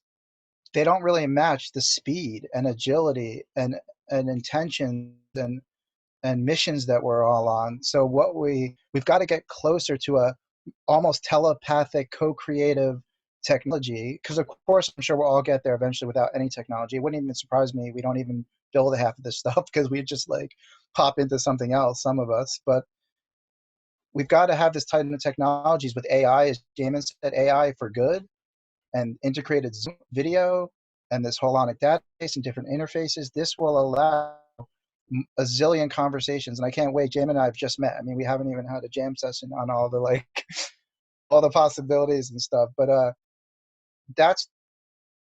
I think it's just like the SRM for me, James. Like, until we have this global communication system, and I'm using that instead of platform or social network, there's a big piece of scaling and being resilient as a collective, because it allows us to have these zillions of conversations at once and get transcripts and make sure we're all aware somehow. And I think it's going to be fantabulous. So AI wants to put chip in our brains. Well, AI can put that in my pipe and smoke it. There's no chip going in my brain anyway, unless I put it there myself and design it myself with people like Dharmendra and then Melissa and all that. Maybe I'll put it in my brain if I try it. But I'm not putting any Elon Musk chips in my brain or anything like that. I can tell you that much. So I'll show you. So I just wanted to make that all clear. The technology is one piece of our puzzle. It's one side of us. It's not our whole offer. It's not the only thing we're about. It's just very easy for people to plug into it and be excited by it and give them a sense of something compared to all the governance and decision-making processes, which are harder to demonstrate, So yeah, okay, I'm just gonna switch to my screen share if anyone wants to relate or share anything, or else just wait a second while I get that set up. Yeah, real quick, I'll say that what you're going through there and sharing about technology and stuff, James and I and Nolan, at the beginning of all this, when we were just envisioning it, and Jamin said, well, there's 3 phases we're envisioning here, and so we're in the technology we have now, which is already beautiful based on what you're sharing. But then the step we want to get into with the million conversations at once, the super technology, super intelligence. But then the third thing that you're kind of hinting at, which is where the accelerated collective evolution comes in, because it allows all these synchronicities to happen. And it speeds up everything we're doing so much more quickly than we would normally go about it. So it's already taking what we're envisioning about a new world that's coming and practicing it now. And that's a lot where I'm using the gene keys and stepping it up from what Richard Rudd did into a real life application here and now. And that's why I call it the life codes instead of the gene keys, because it's my version of it. So there is those 3 phases, and they're all happening now. We're already training the accelerated collective evolution, the 3rd phase now, because all those phases need to be in alignment as we're developing all of it. So they're constantly, like those three forces I talked about, UI and Jamin, this is the way of actually applying it in the three different areas of how we're evolving this communication network in order to accelerate the possibilities of what we want to get done here. So I just wanted to share that real quick. Cool. Thank you, man. It's gonna be a kick-ass time. Okay, so this is a 2-minute video. I was hanging out with the DAOstack crowd in their community. Some of you may or may not be familiar. I won't explain. It's a decentralized autonomous organization type thing, blockchain project. So I was in there learning and testing things and checking out. And they were talking about creating fractal DAOs. So that's the context of the video I was going to make for a couple of people in there. So what you're looking at, again, is the prototype / proof of concept. In the big middle circle is like the main Holon viewer, we call it, with other Holons. And the right side is the information panel, which is the information related to one of the Holons you're looking at. And then underneath the information is like a comments thread, similar to Twitter or Facebook, although there's some differences, which I'll share about as we go along. This is again, what we called our Me Holon. It's my profile in plain language, and it's got different things in here. Now, depending on what access you have, you would be seeing, when you logged into my Me profile, you would be seeing something different, because every Holon has its own permission rights and its own, people can edit it or not edit it or see it or not see it. And that's just tip of the iceberg stuff. It's going to get more sophisticated with AI and a larger team. But even in the prototype, it would look different to you depending on who I shared things with. If I shared them publicly to anybody or just certain groups or certain people. I just want to let you know that on our end, the text is not readable. So if there's really important stuff, you might want to make it explicit. Thanks. Okay. Thank you, man. Yeah, no, thank you. Appreciate it. And no, the text is not important here. And the other point I'll bring up here is with these DAOs, the fractal DAOs. In our project, we call our collective an unnameable universal united fractal organism, a UFO, right? So we have some fun because we're a UFO. And really, it's, for me, what goes beyond a DAO. A DAO is a decentralized, autonomous organization. Wonderful, great, not really next level for me, personally. So a fractal organism, obviously, it's an organism. It's fractal, it's wholes and parts, and it's united, it's universal. So people will still have their own autonomy because there's many different united fractal organisms. It's kind of a container. It's a framework, right? So every collective that is doing something in our global organism is a united fractal organism as one name, because they're coming together for a shared intention, they're sharing resources, they're co-creating, and that holosphere, that united fractal organism, is also co-creating with other united fractal organisms. The one DAO of DAOs, you might say, is the universal fractal organism. And then there's the unnameable fractal organism, as we might say in Taoist speak, that is not online, and it is not named, and it doesn't have a Holon. And we just know it's there hosting the universal fractal organism. So it kind of relates to David Bohm's work with the implicate order and the hollow movement. So I consider our movement to be a hollow movement for people that want to look up David Bohm's work and try to apply that to social thinking and poetry as well as science. So I'll just show this video so you'll get to see a little bit of the circles and things like that. And the other key point is, I shared this the other week, what you're looking at is a mishmash of 3 different elements. A database, that's pieces of information, just like when you're on a spreadsheet. You're looking at a database, except the database is put in holons per se. So all of the data can be interconnected or linked, or like Russian dolls that can be stacked within each other. So I have a passion, for film, and inside that passion, I have another passion for editing. And then I have a skill for cartoon editing, and I have an intention to create a cartoon. So that database can be really linked. It's all one database. So the holons, it's almost like an illusion that they're separate parts, but they are for the sake of currencies and for sharing and things like that. So there's the database. Then there's what's called, and this is for some people, it might be helpful that aren't as familiar with technology. There's the user interface level, the UI level. So you have a spreadsheet, but it can look any way. That's what developers do, which I didn't know, and web designers. So like, the back end of Facebook might actually be a spreadsheet of likes and comments, but when you see Facebook and you use it, they've decided like on the right-hand panel goes here, and on the left-hand panel here, and here's your your photographs. So this is our translation, like a nervous system of the database, and it's only one of many. It's where we started with a circular, holonic, left circle, very colorful, right panel, more masculine. Russian dolls, like you're not going to see these hold-ons spread out like Kumu right now. That's a different visualization of the data. So this is one user interface. And the third layer is application. What do you do with the UI and the database? Do you chat? Do you exchange resources? Do you do a budget together? Things like that. So you have some functions here, some applications like social networking, you might say. There's a little bit of voting. There's organizational framework like Glassfrog a little bit. You could basically do holacracy right now on this prototype because you can create circles within circles and roles. You can create your own ontologies. There's a synergy engine instead of a search engine. So you want to connect these pieces of data through synergy more than just searching for them, which I'll share more about if we have time. So those are some of the applications, and we've mishmashed them all together to create a proof of concept as a working space for our own learning about what we want to create. Definitely talked a lot there. So I'll just leave it at that, and I'll play this.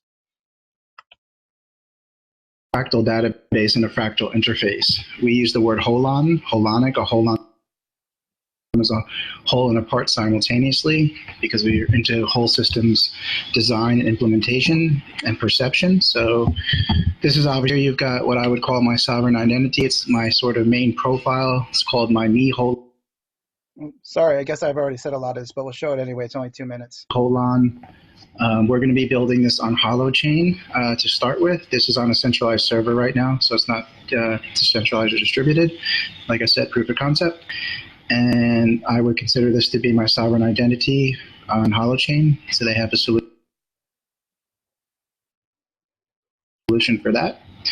And I'm just going to go and show you. So this is one of my avatars called Crypto Poet. And then I'm just going to show you as far as fractal DAOs. And here, what an intention to co-create with the DAO Stack ecosystem.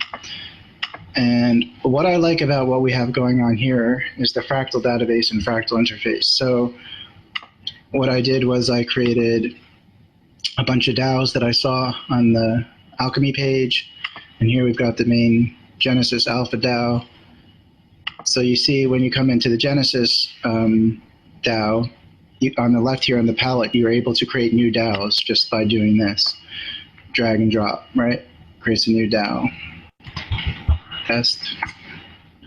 Now you've got basically a new DAO.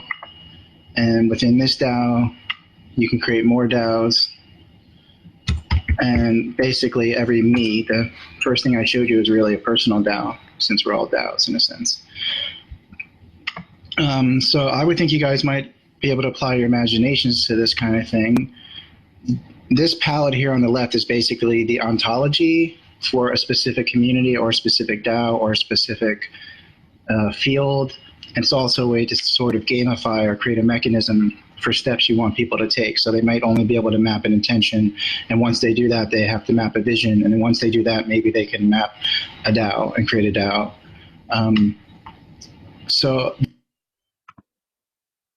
Okay, so what I'm getting at there is you don't, when I say you just create a DAO by dropping it, you can't do that technologically. But in the future, with smart contracts and those things, and people want to create new DAOs, it'll be easy as drop and drag. Create the new DAO. When you drop and drag that DAO, it has a back-end thing that has a template, and it's already done half the work for you. And you can interact all these DAOs, just create new DAOs. So it's going to be much easier in the future. People are not going to have to know what they need to know right now. It's very difficult right now for me, even in the blockchain space, to understand a lot of stuff and use it. A lot has been over-promised and under-delivered as far as I'm concerned with blockchain technologies. Let's see. And then I have this other video, which is nice. It's only 3 minutes as well. The context for this is our friends Jay and Karen have something called X the Game, which is a tool for manifestation and co-creation. It involves these game cards and circles of people going through the process. So this is something I created for them when they were talking to the Zappos company at some point. They were going to try to bring their game into as an organizational tool. But I think this is also a helpful little video as well. It's not very long. It's just taking a second. This will show you how you can gamify or play a game. or how you can join an intention like project management. Then you can use your imagination. And if anyone's wondering, like, can you do this or can you do that? The answer will always be yes. All of us as a collective are going to co-create all the things we need together. So if it wasn't our job to really create a final product. It's too big, too massive, too complicated, too big to actually deliver what we're trying to deliver with a couple people. So we hope that within the next couple months, we're going to release some info and invitation to co-create and a structure for that and a process. And hopefully that for us, it takes off. So I'm going to hit play. Hello, everyone. Good evening. My name is Brett, and I'm one of the co-founding stewards of the NewMap community and the technological innovations being developed here. So this is going to be a very tip of the iceberg introduction to what X the Game looks like on our application, which is basically a new internet, a new cybersphere, a new web.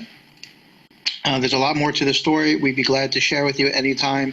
For now, I'm just going to jump right in and just show you a quick example of what we did the other day with the Experience team. So the first thing we did was we mapped me Holons for the 4 team members. This is your universal profile on NewMap.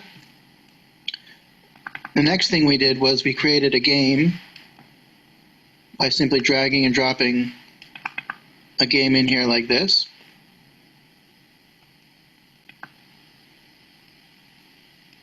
And then we started creating a group intention, which was to actualize the highest synergy of X the Game and Zappos. You can see my little profile Holon here, my wife's Holon here. This is because in NewMap you can join an intention like joining a team. So this is saying, yes, we want to co-create, yes, we're part of this intention. Then we went and we created these profile Holons, which happens very quickly in NewMap. It's just a keyboard function. You'll see these are our different roles here. And inside each of our roles, we had a comment. And in NewMap, you can leave a comment and tag it as an intention or a skill or resource or anything that your community or team decides are key tags or key categories. So what we did was Josh had a personal intention to evoke the greatest depth from each player, and then we hit link it, and it goes right into his role Holon. For example, then Josh drew a card from X the Game, and he got the Destiny dice. And we talked about this, and I left a comment here. And again, that could be linked in here to create a story to show the progression of how people are interacting. So once we went through this process and everyone created a role and everyone shared a personal intention and then drew a card from the game, and we all would go around in a circle and discuss this and leave comments. Anyone can leave a comment here. It's just me doing it today.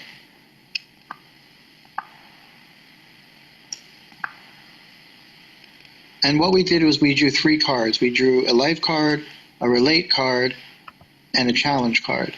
And so I'm just going to stop it there because it's actually not necessary to go forward. I just wanted to show a different look, different Holon and what was going on in there. I'm going to leave it there with text and videos. If people are interested, they can either, I don't know if you have yet a Radical Collective Intelligence Facebook, Slack, whatever you might use, or forum, or you can message Jamin. I'll put together a document that has links to all these things for further information kind of stuff, and people are more than welcome to check that out. The last thing I'll add in, as you saw on the right side, the comments and co-creations, someone can tag the Holon type they leave. So it's like they're commenting an intention, they're commenting a resource, or they're commenting with a question. The amazing, really evolutionary thing there, the simple thing that I want to just build, is that you're networking in a sense, just like you would on Facebook or Twitter, but every comment is a Holon. It's a piece of information in and of itself.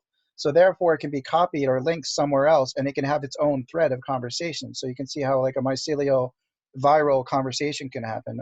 Or, in one thread, I see someone has a resource of a house in the Bahamas for the summer. And in another conversation, I know someone's looking for somewhere to stay, and I just say, wait a second, and I just link it. And it'll be easier to do that than it is in the prototype because it's built that way. I mean, in the prototype, it doesn't work great, but we created with AI, as Jameson said and all that, we're just going to say, literally talk to it and say, wait a second, didn't I see something the other day? I think Nolan was talking about intention to start a community in Virginia, and it'll pop up and then say, link it. Wait, I know someone's Sherry. Yeah, link it. And it'll just all get done. basically by voice and the way, because the holons are kind of like synapses. It's kind of like how our brain categorizes things. People were trying to build a semantic web was a big thing, and this is more like a semantic webby type of situation. I usually give the caveat, which I didn't. I'm not a deep technologist, so I'm a storyteller, and as good as I'm decent, but I'm just like, I wouldn't be able to answer super deep questions about nodes and graphs and things like that, or smart contracts, et cetera, et cetera. So yeah, so the comments and co-creation, just being able to do that is super awesome, because you're like networking, but you're creating your profile. So like, I'm always sharing with people, oh, I know someone that can help with that. I know someone that can help with that. Or I used to do this, or I'm good at that. And I tag it, I comment, and then I could say, add this to my personal profile. So I'm building my profile in an organic way, instead of sitting in front of the computer thinking, oh my God, what are all my skills? What are my passions? Like everyone always does. They're like, oh, I don't know what my skills are. But if you just did it naturally over a year, and you were helping people naturally, and you were just expressing yourself, it would be easy to build your profile and have people comment on it and give them votes, like LinkedIn, and say, hey, yeah, this person is good at that. Or I did work with this person, et cetera, et cetera. So there's also a synergy button I didn't show you, but the smallest use case, which is fun, is like, I might be looking at Jamin's passion for, 60s rock and roll.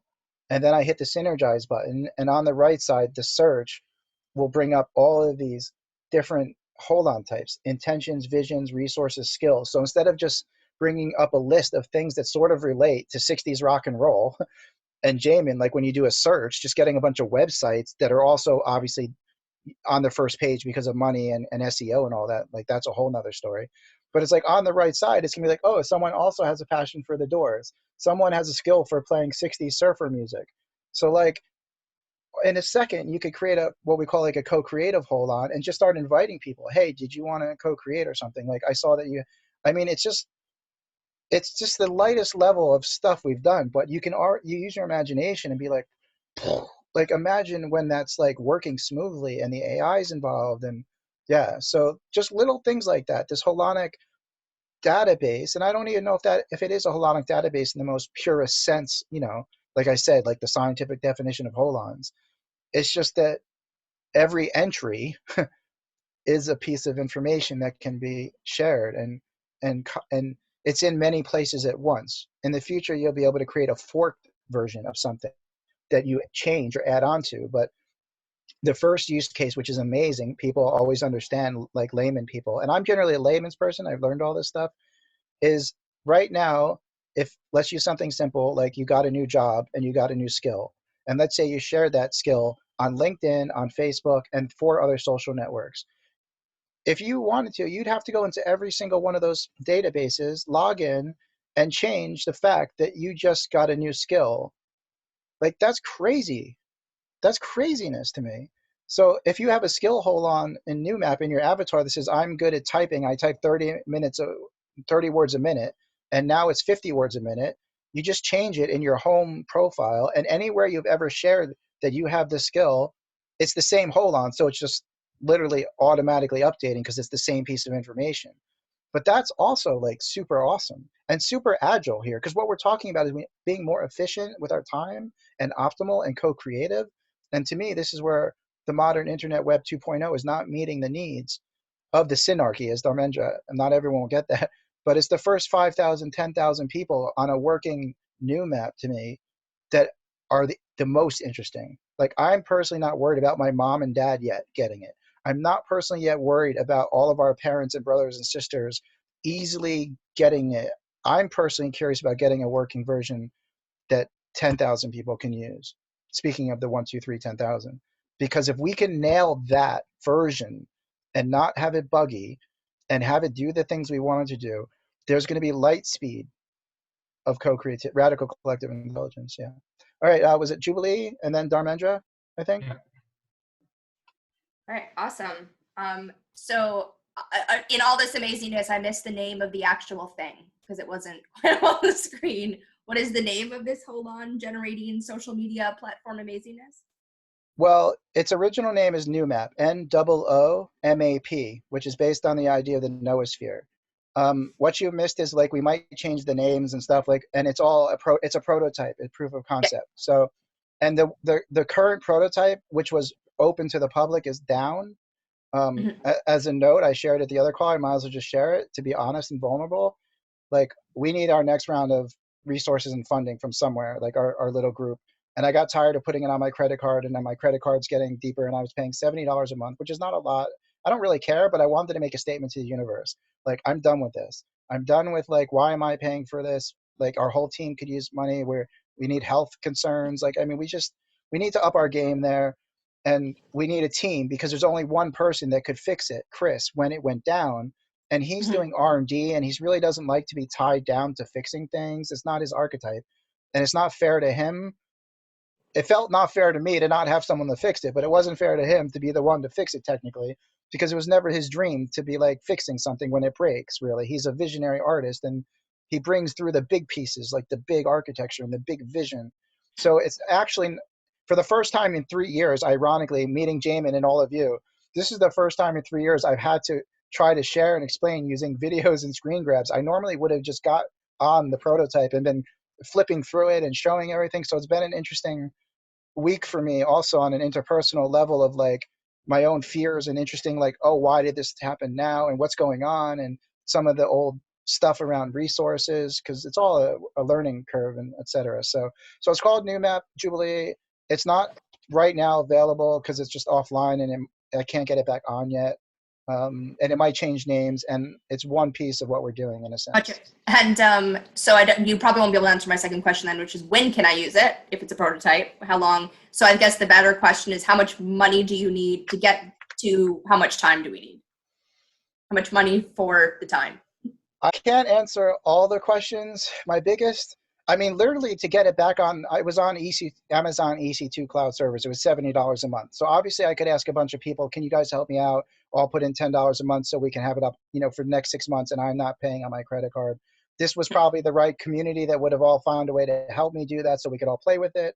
The other big issue is, even if I get it back up tomorrow, if it crashes, then Chris is not around to fix it, and we're going through this restructuring in our organization and getting Chris more out of that space, then like it's just down, and like there's no one. So the other piece is, we need, as a community, as a collective, I want to find 1 or 2 people that can learn the code either straight from Chris or just because they're also gifted. Like, they learn the code. It's not completely open source right now, but we would make an agreement with the community or those people that they're doing it on behalf of the community, and they're not to share it maybe until we're ready to figure out some stuff. So a couple people that might be able to figure it out. I don't know if they'll figure it out, to be honest, because when coders create code like this, it's called spaghetti code. And like it's intuitive to the guy who created it, but not always easy for the persons that have to take it over. So there might need to be a process. So like the whole project itself is the same as any other big tech projects, millions of dollars necessary. But I think, like, speaking more practically maybe, or realistically, like beyond the $100 level, like a couple $100,000 would mean me and my wife can settle somewhere, stop focusing on trying to get funding some of the time, get a couple of people that are devoted to learning the code, being able to fix that code, and then also being able to create the next better prototype version of it. It doesn't have to go from prototype to even beta, really, like an old-fashioned technology project. It just needs to get back online with someone who can fix it if it crashes, and then I would want to start tweaking it, and we would want one UI person, a couple UI and some back end and front end, and it's JavaScript. This version is JavaScript, like code that people are used to. Eventually we'll build it on HoloChain, and I don't know if that's right away or what, but so the long-winded answer is like a couple $100 and some awesome coders, or like to get that back online, who can gift their time and don't just drop out and disappear, because that's a problem with volunteer and gifting, that's possible. Like, we're open to that, but I wouldn't never be able to guarantee under those conditions, compared to like we've got some funding and we've sort of hired a couple people to be responsible for that, so that's sorry, I'm long-winded, but yeah, that's the state of that. Wait, one more thing. I do have an offline version. One of our friends was working on, so Jamin, an offline version called Electron. Now, it's severely different and limited because it's not real time. So if I create a map on the offline version, I have to export that holarchy. I could send it to Jamin, he imports it, he could see it, I think, change it, and we could kind of work together, which might be fun and all that, and it would work. but it doesn't update in real time, and it's not multiple people, working. The beautiful thing about the online version is you could have 50 people in a HOLON at once mapping. Like, it's amazing when you ask people to map problems and solutions in a collective space, and there's a big screen, and you see like collective intelligence, Jamin, like you see the HOLON start lighting up and people are mapping and mapping and mapping, and there's this dot that circles when someone's in a HOLON, this pink dot circles around, so you know how many people, you get a sense of how many people are in that one HOLON or jumping from HOLON to HOLON. It's actually a visceral experience and a community experience, by the way, with Melissa. The HOLONs move one by one with your fingers. Like, I have a touch laptop. So if we had a circular touch table and 4 people around it, they could actually move their own HOLONs in their own space and like kind of throw them over if they wanted to. So it is actually because we're trying to get off laptops anyway. I mean, the future is AR, wearables, projections. I don't want to be on a phone or laptop anymore myself. So that's really the next step, is like, why are we even on laptops? But yeah.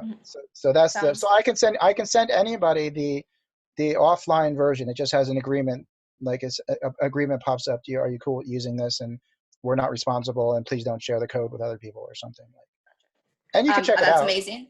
I would love to get my hands on that. Although I'm also kind of a technophobe who is creating a technology cooperative that we can like create all the solutions from the ground up. But why reinvent the wheel when things are already being done? Yeah. There are like dozens of people working on collaboration platforms. This one seems to be, in my mind, the most futuristic one as far as like, how do we think outside the box, not redo what Facebook and Twitter are doing, but do it in a different way.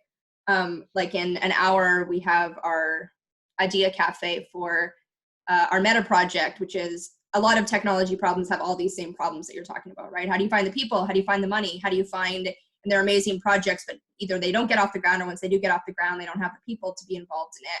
And that's a lot of risk that the individual person takes on. So we're bringing together the like owners of all of those projects to be able to work on solutions that we all can kind of get behind, right? That are like, okay, well, trust, financing, marketing, people are what we all need. So how can we get like one pot of that so that we can figure out how to distribute that, how to work on that. So, and with that, also we're doing solution raisings on Saturday, which we're talking about food and coming up with it. So the bigger innovation to me, in a way, despite how awesome I believe what we're doing is technologically, which I'll share because you might not have been here at Jubilee, is the other parts of our platform, our architecture, social architecture and processes. So what we call the process of getting clear on how people co-create, what they share, under what conditions, how do they work in synergy but still be autonomous. We call that hollow sourcing, to use the word hollow. So it's a framework for organizational, that's what the first app we actually want to build is, the way for you to log on, join that overall collective you're talking about, make present and clear what you have, what you're looking for, what you're sharing. And then if you want to co-create or collaborate, we make a difference between those words, which I'll explain later another time.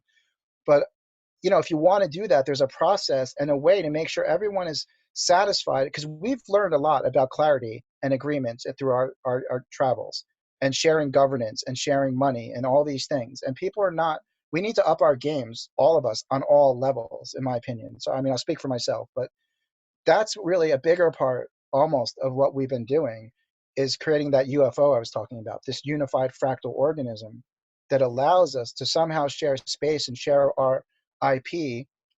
We have something called the Mother Fund because we like to biomimicry. The Mother Fund is really the API. So we want philanthropists and people to put money and resources into the Mother Fund.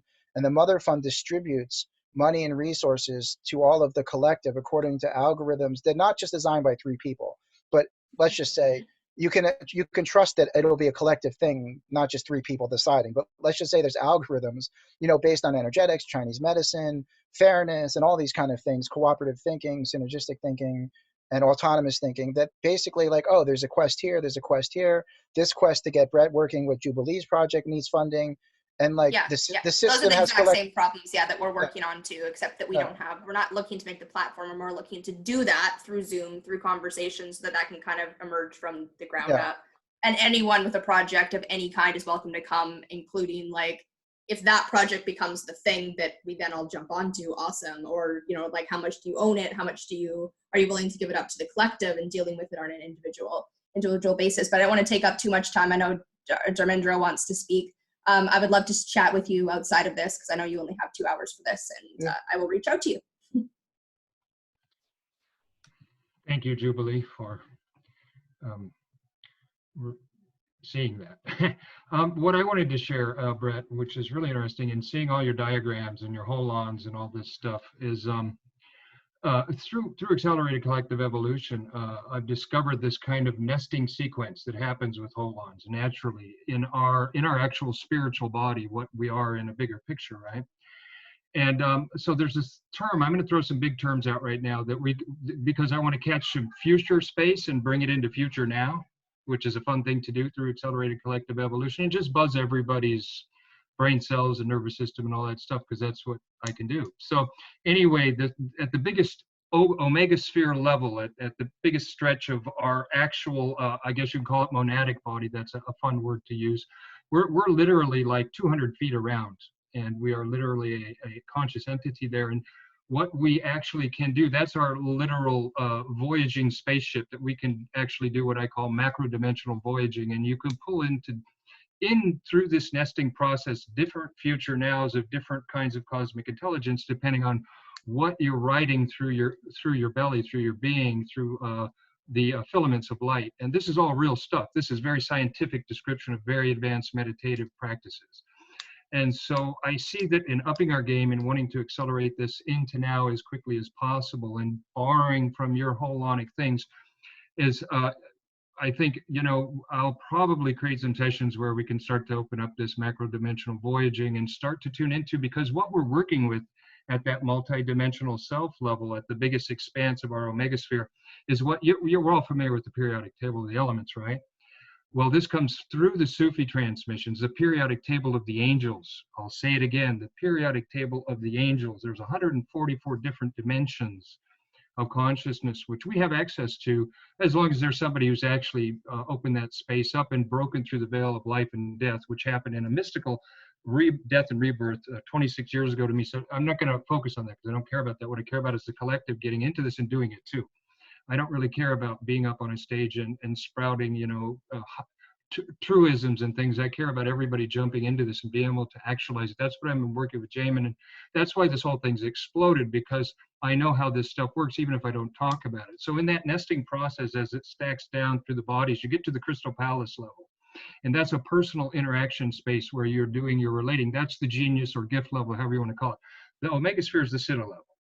And so I'm really wanting to share that and what naturally occurs as we start to train is people's siddhas start to come out, and they start to find their connection to it, whether it's through their gift of music or their gift of spirituality or their gift of organizing and strategizing, whatever it is. And that's their entryway into all the siddhas. And eventually there's this continuous process of enlightenment, of lightening up. And in the lightening up and unburdening of all the thought coverings and the emotional traumas and the physical dis-ease, we start to use our 3 centers for a whole different process. And we tune in the omega sphere and that crystal palace where we're interacting together relationship-wise and sharing our gifts and just doing like we're doing now. We're just snowballing. It just keeps snowballing, especially since in the last week or two, it's really taken off. And then finally, you get into your personal space where you work on your own inner shadows.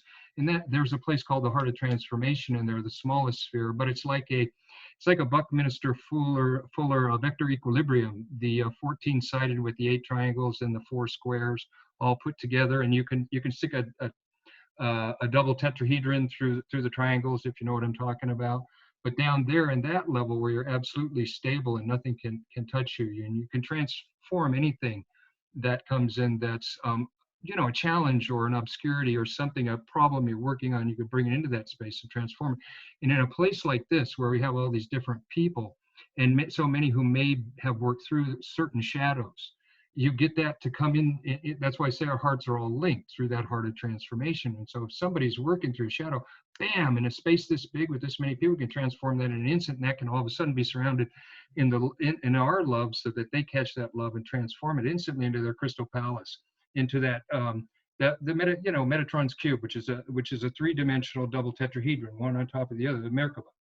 And that's literally what we start to relate to. This is all real stuff that I've learned, seen, and worked with people for 26 years now. And it's fascinating when it gets out to that pentagonal dodecahedral structure of the omega sphere, and you start to learn to move that and learn to voyage. And we start to get into that space. It's insane. And I can't explain why that creates the synchronicities it does and opens all this up. That in 4 months, Jamin and I went from 0 to, and we're almost hitting it light speed now. We're just like, holy, we're just about to blow. And I see it with you coming into this, Brett. You're like, that's why I say the reconciling. So I hope you're catching a lot of what I'm throwing in here. I'm opening a sitta space, and I'm saying, take a look at this. This is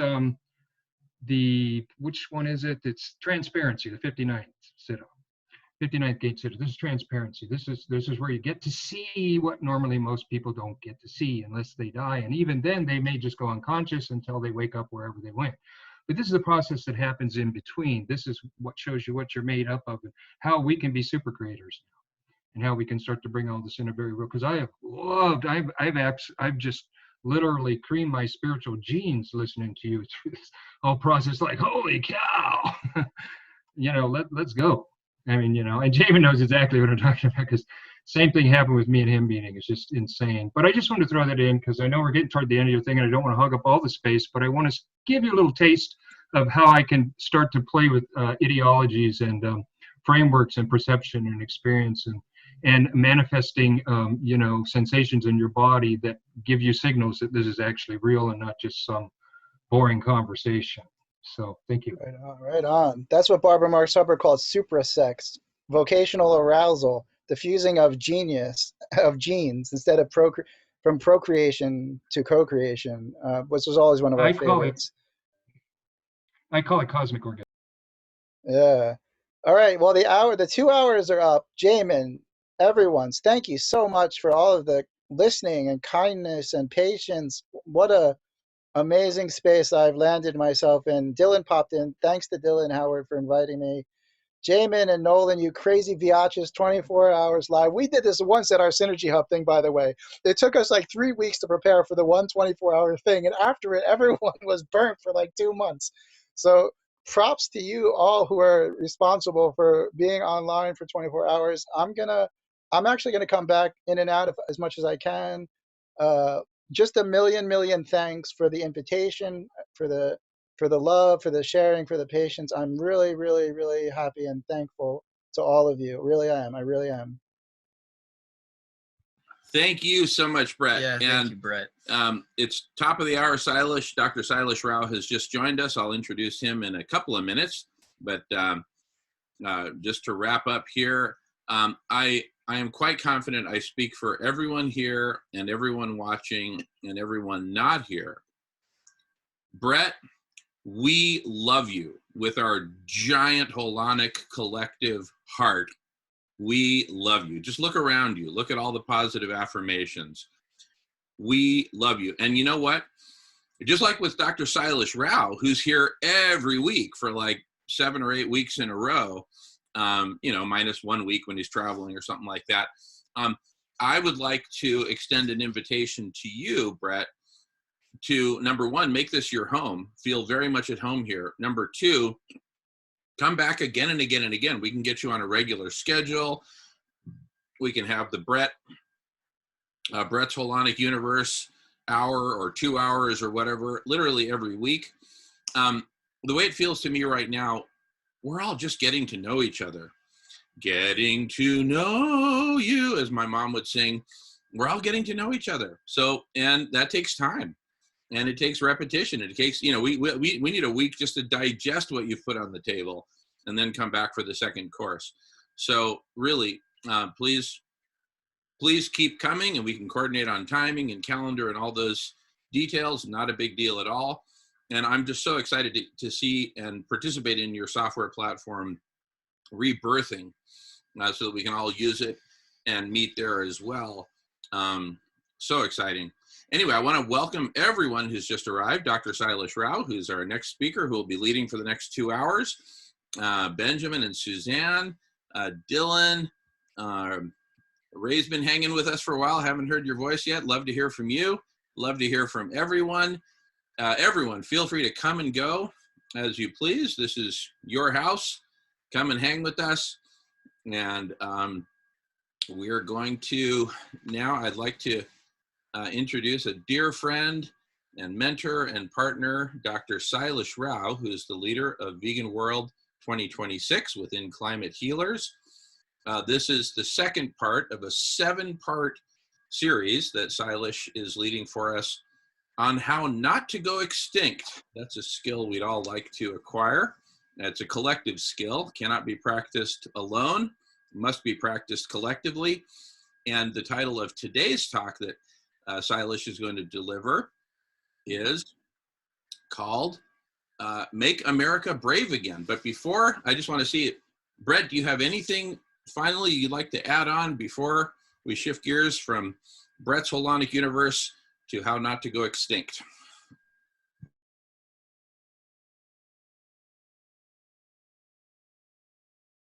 Anyway, Brett's muted. You may be transitioning. That's totally cool. We're just going to do a quick technical thing here. And Brett, just jump in if you have anything final to add. Otherwise, let's get ready. And I'll introduce Sailesh again in a moment.